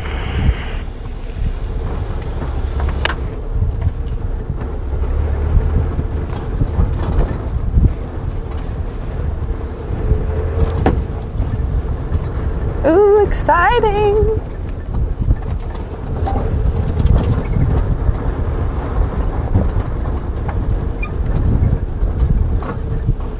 Right. What did they say? So they were moving south of Leopard Dam. This way, hey?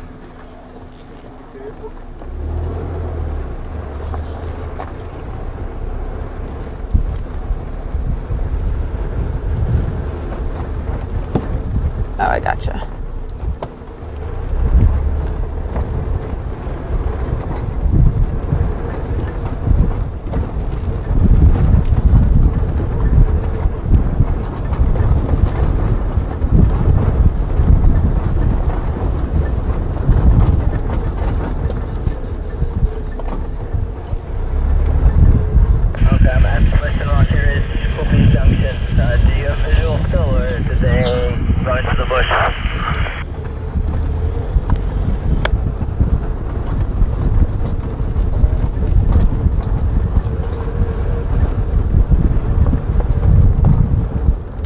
Let's see what's happening. Sounds like they may have lost visual, so we actually could bump into them. Group effort, trying to help everybody out. Running wild dogs, hunting in this environment is a tough one to follow. I'm sure Matt's done that plenty with Brent. Actually on this road. On this road? Yeah. That's fun. Yeah, because there's a lot that you can't see under this tall grass. So eyes on a swivel, we're looking around.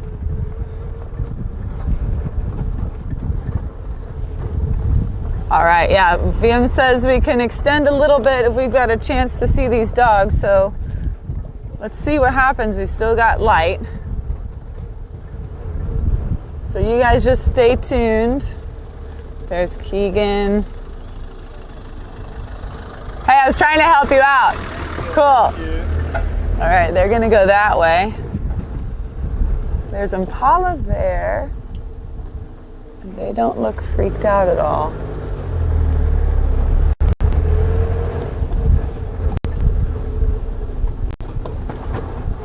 So they're in this area somewhere.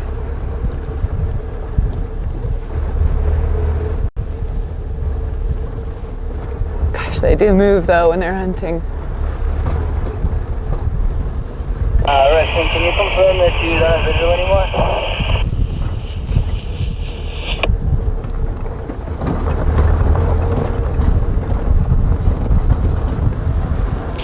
Testing, they're still heading south. If anyone. Still heading south. This Okay, one what's here. your lock? Are you on the road or are you heading south with them to the bush? Okay. I've just dropped a pin. I'm in the middle of the bush, heading towards the copy. Heading towards the copy. Okay, copy, thank you. That's the copy, hey, yeah.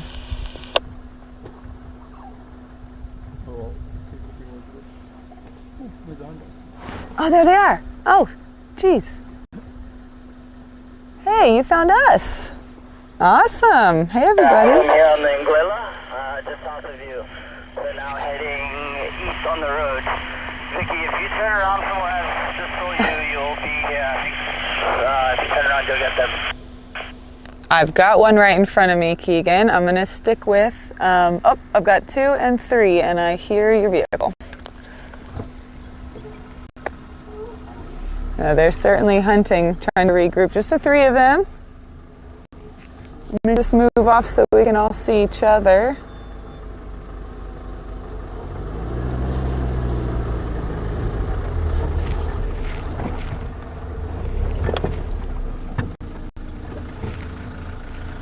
Go ahead. We're gonna let him go in front. It's all good. Okay, we got a good look now, so we're just gonna share this with Keegan because he was already in pursuit. Let's see if we can keep up with them. Awesome, hey? They found us. Gotta love the bush magic. All right, we've got them in our view.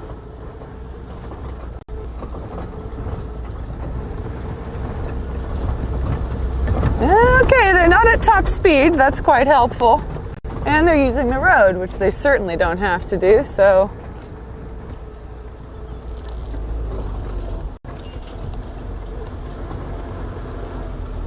All right. Maybe they're strategizing. Up. Going off.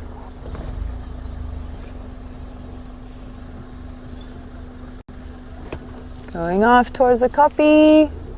They're south, just west of the copies. I'll just put a pin on the group of the lost visual. I'm sure it's going to come from the southern side. Can we do it? I don't think we can, hey. It's an animal park, I don't think it's a road. Yeah. I mean, it is a chimney, so. All right. We're going to have to, yeah, we're not climbing rocks today. We're going to have to go around.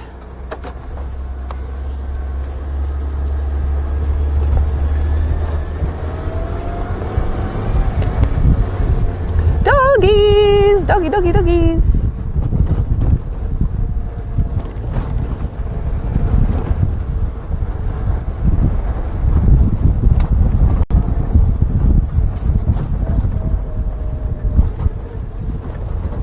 Fingers crossed we got 'em.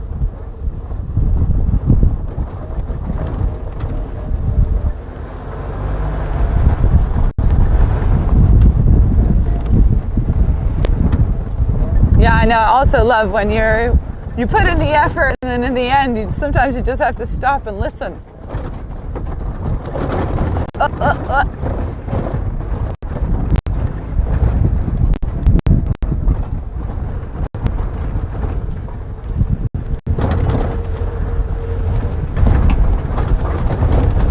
All right, nobody sees them right now, so we gotta keep our eyes open. We were in this area earlier.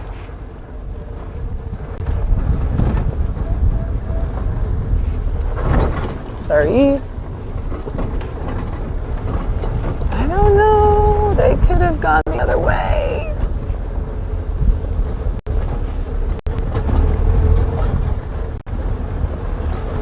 Might have to stop and have another listen, see if we can hear if those impala have seen them or not.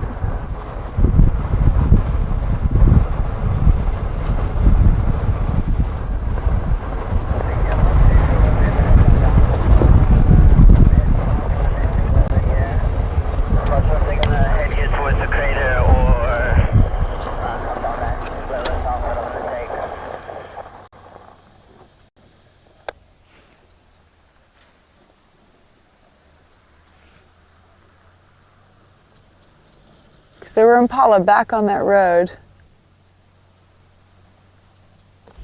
All right, let's just carry on for a little bit longer.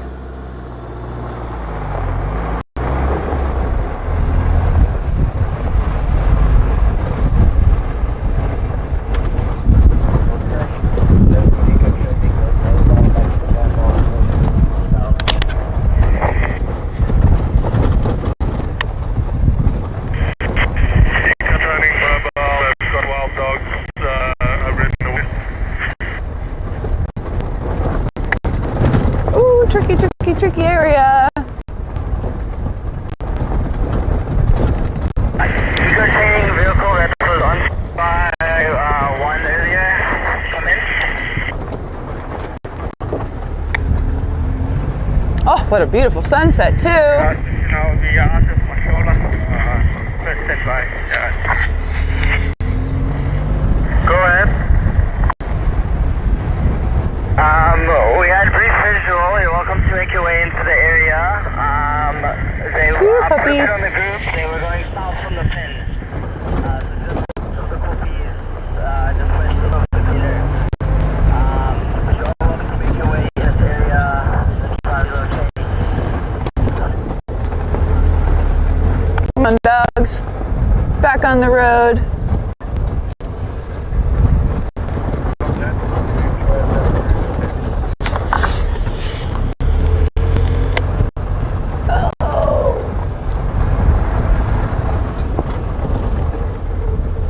Open here. Only seen impalas back where we kind of left those elephants.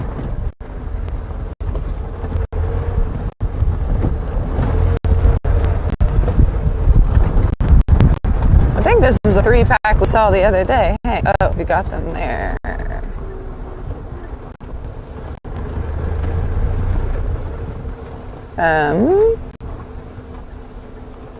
Hi. What's that? A black mamba. Going up the tree.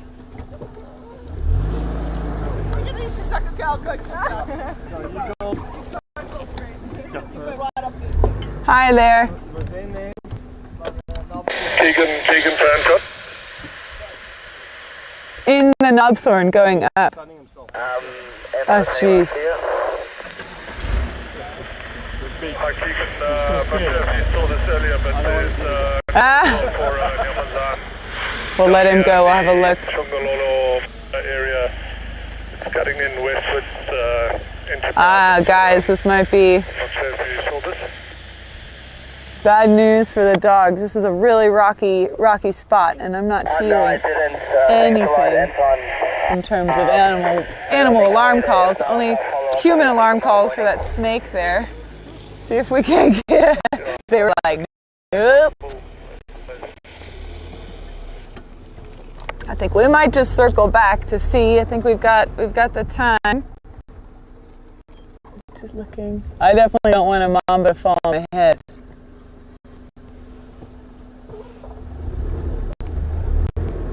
Vicky, that black mamba just slithered off down the left, underneath that knobthorn into that bush there.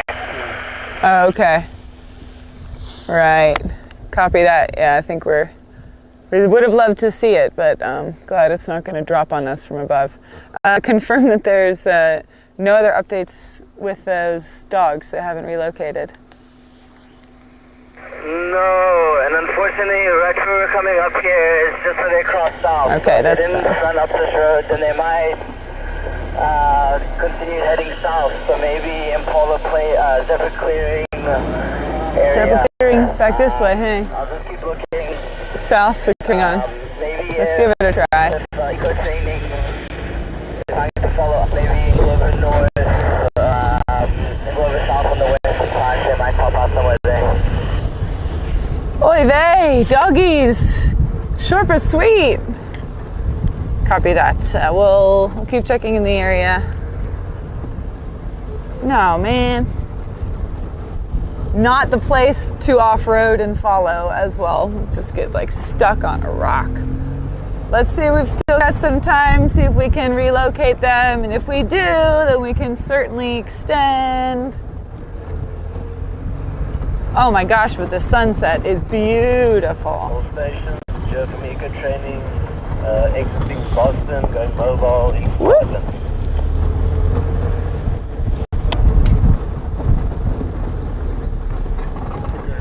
Yeah.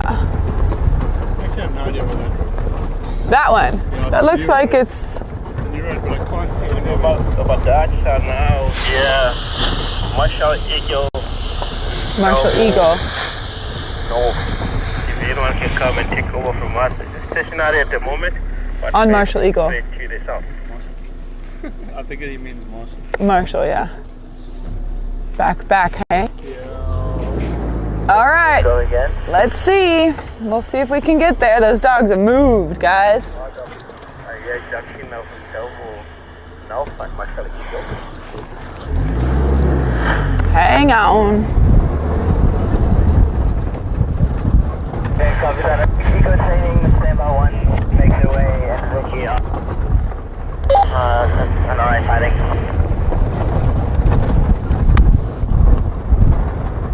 Yeah, I'd like to make my way, see if I can't spot them one more time since we had such a brief visual. If that's okay, I'm heading in that direction now. Doop. Dogs on the run.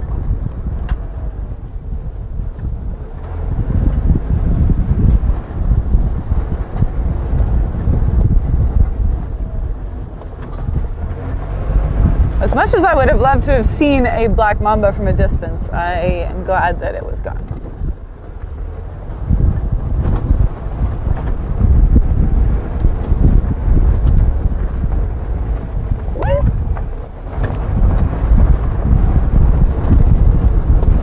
VM can you give us a few more minutes just to see if we can potentially link up with those dogs again? They might be gone by the time we get there, but okay, cool. All right, we're extending 10, guys, so hang on. Let's see if we can get there.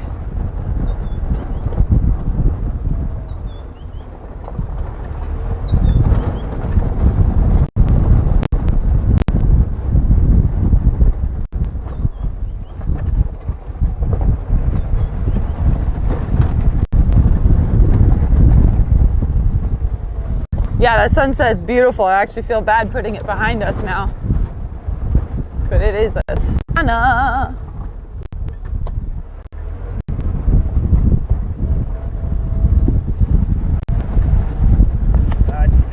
Heading straight to the west and then loving off-road. West on in Glover North. This is in Glover North, right? No. Not yet. The road to the crater, or north to the south. Yeah, Marshall. Okay. So we'll take that next one. So if they're on in Glover North heading west, then it's the next right. Hey. Just about clearing at the moment. Zebra clearing.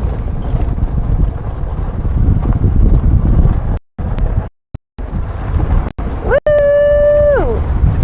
Run, Spurfell, run!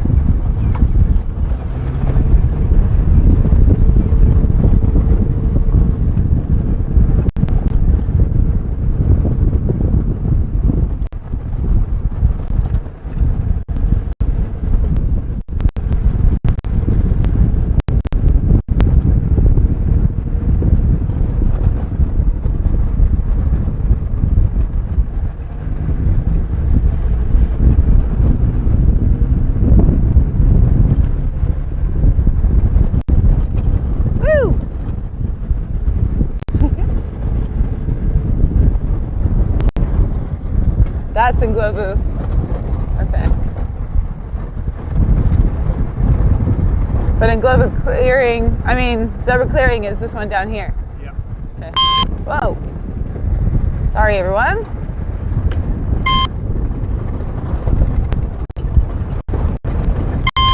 Oh, that's helpful. All right. Guess I'm not talking on the radio. Confirm those Madach are on in Glovu North or zebra clearing.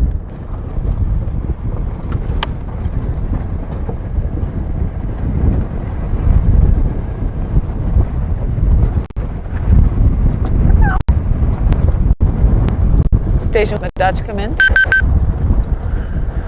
Rejected. Just continually rejected by the radio today. Station with Madach come in.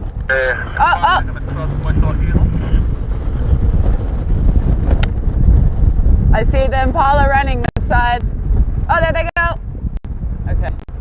Hang on, guys. Hang on, Matt.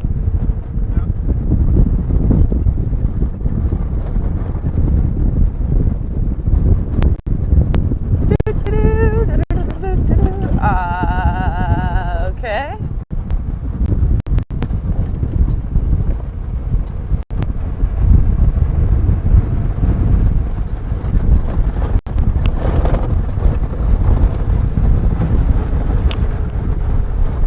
They chase those Impalas.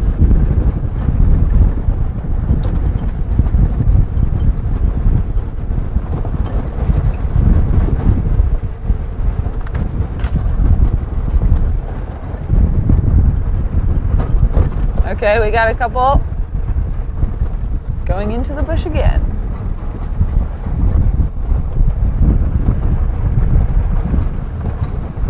Oh, you see them? Getting a little dark.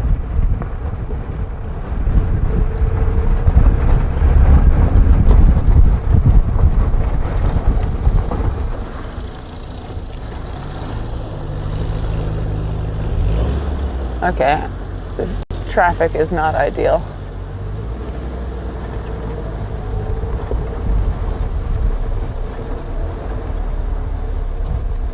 Okay, dog in the road. Okay, no, we're gonna wait. Sorry, Matt. Come on, dogs. There we go.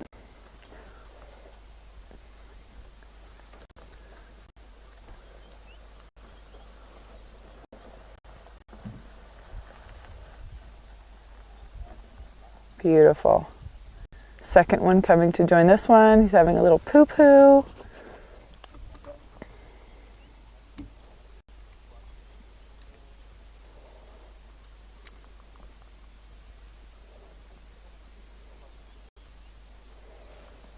Oh, cool.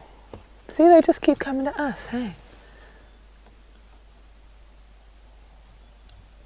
So these are the two we had the other day, Matt. The one female, and then these two boys. Little breakaway pack. They're listening. They gave themselves away with that herd of impala now. Time to strategize.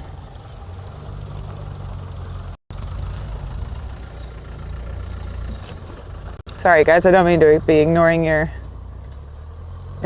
messages. Just trying to coordinate, walk, and watch these guys move around.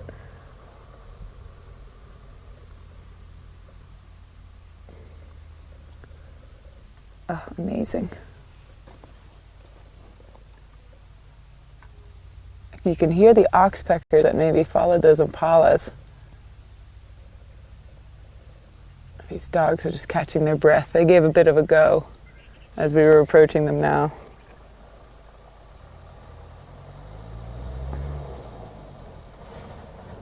You're gonna have a little break now, bud. They didn't eat this afternoon, or maybe this morning.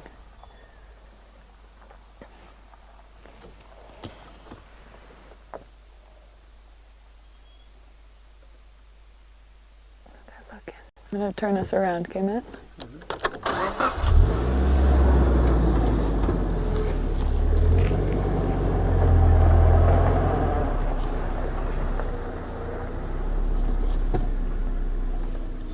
Yeah, I'm just going to chill. We'll see what they want to do.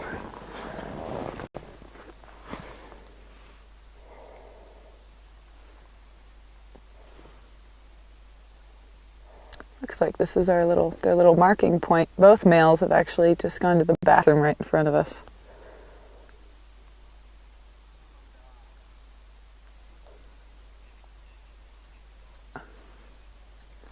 Okay, cool. Just got a word from VM is that we'll stay with them until we really can't see them. We are not allowed to shine on wild dogs, at least. That's the rule here as well, hey? Yeah. So there's no night drive included in a dog encounter, because the last thing you want to do is give their presence away. It could make them easier to find. Hyenas, lions. Lions are the biggest killer of wild dogs, and they are more nocturnal. So we don't want to put them at risk at all. So basically, as long as we can see them, we'll stay with them. They're certainly still hunting. They've all got their ears up looking. And this one is so graciously using the bathroom in front of us.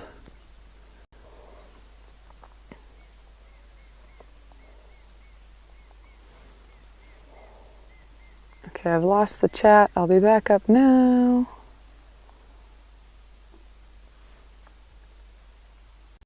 Patiently waiting.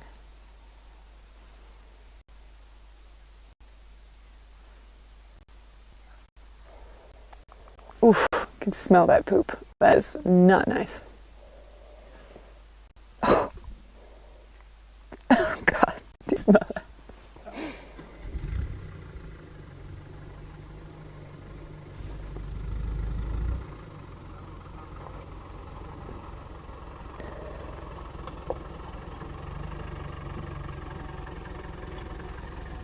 Oh yeah, Matt's got them on camera. We're just chilling. We've got the Wild Earth guys here as well. And they're sitting on the road. We've got the female who's a little bit more excited. It looks like she's very intent on hunting. These males are looking in the direction that the impala actually ran off to. She's still keen, though. We were talking before about how these dogs, the wild dogs, have the highest success ratio for hunting, at least highest of all of the large carnivores in Africa. But with only 3 of them, this female looks like she could maybe just be a couple years old, maybe chased away from the alpha, from the pack where she came from.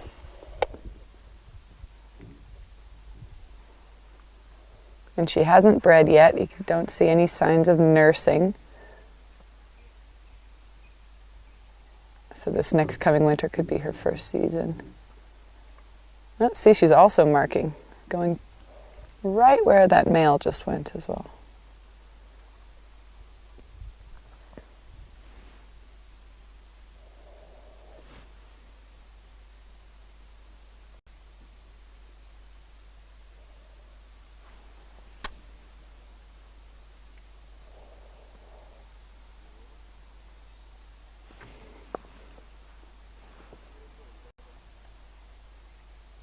Spray some glass.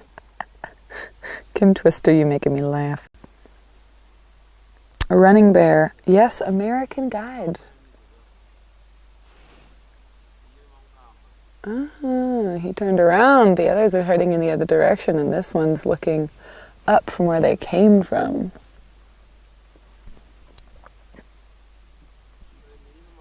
Thanks, Mary. Yeah, that was a sticky poop. I won't lie.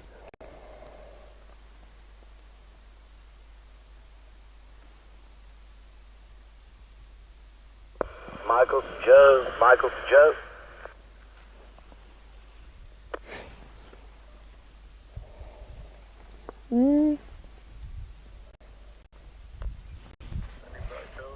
Still quite diligently watching.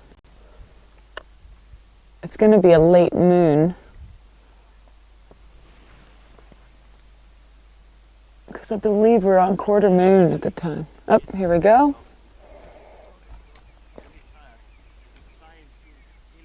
Are you off, buddy? Michael, is there any updates on the sighting? Let's see. Had one little sniff at the toilet spot, and off he went to catch up with his friends.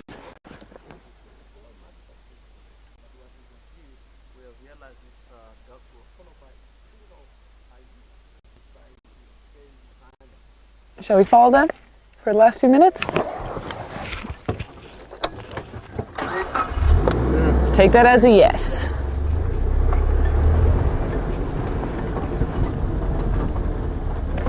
Whoop.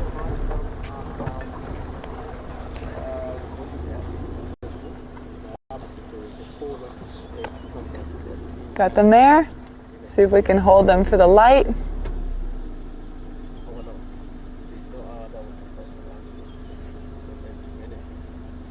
Up.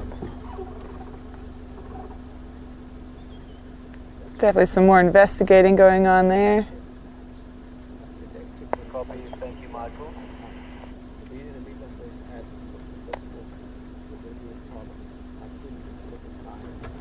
All right, cutting in front of their broadcast because why not?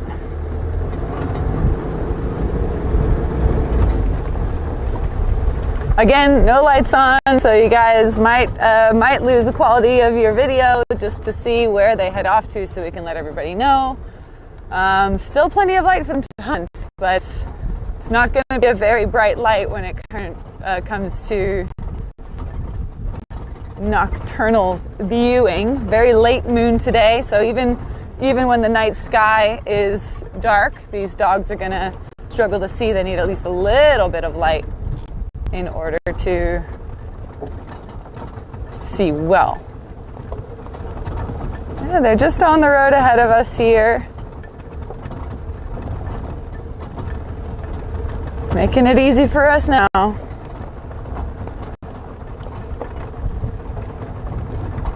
How hot is it? Okay, Kat, it is currently 84 degrees Fahrenheit.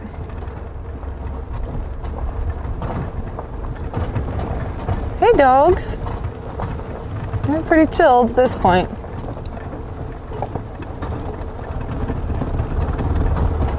Obviously, the more dogs in a pack, the more successful they'll be, and they might have even options to hunt larger prey like kudu, or at least small kudu and yala, bushbuck. Impala are plentiful. It doesn't mean it's the only thing, although it is certainly most common prey. Hey, boys.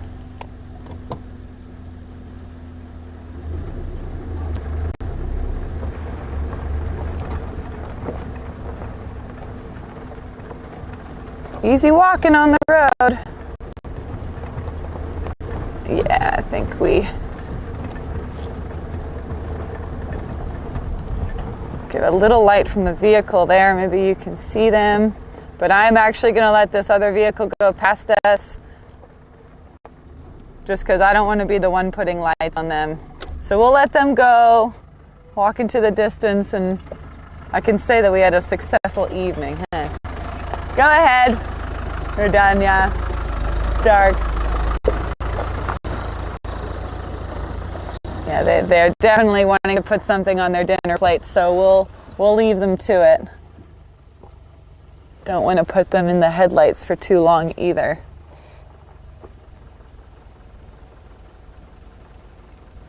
Okay. All right, everyone. Good stuff, hey? Nice. Find and seek. Hide and seek. They can try. I didn't even know we were the ones that were it. Those dogs found us in the end. Well, thank you all, everyone. I will see you again before I leave. Thank you for joining. Thank you for staying back later. And we will see you again soon on our drives on Tuesday. Our Tuesday, your Sunday evening. Great. Have a lovely evening, guys.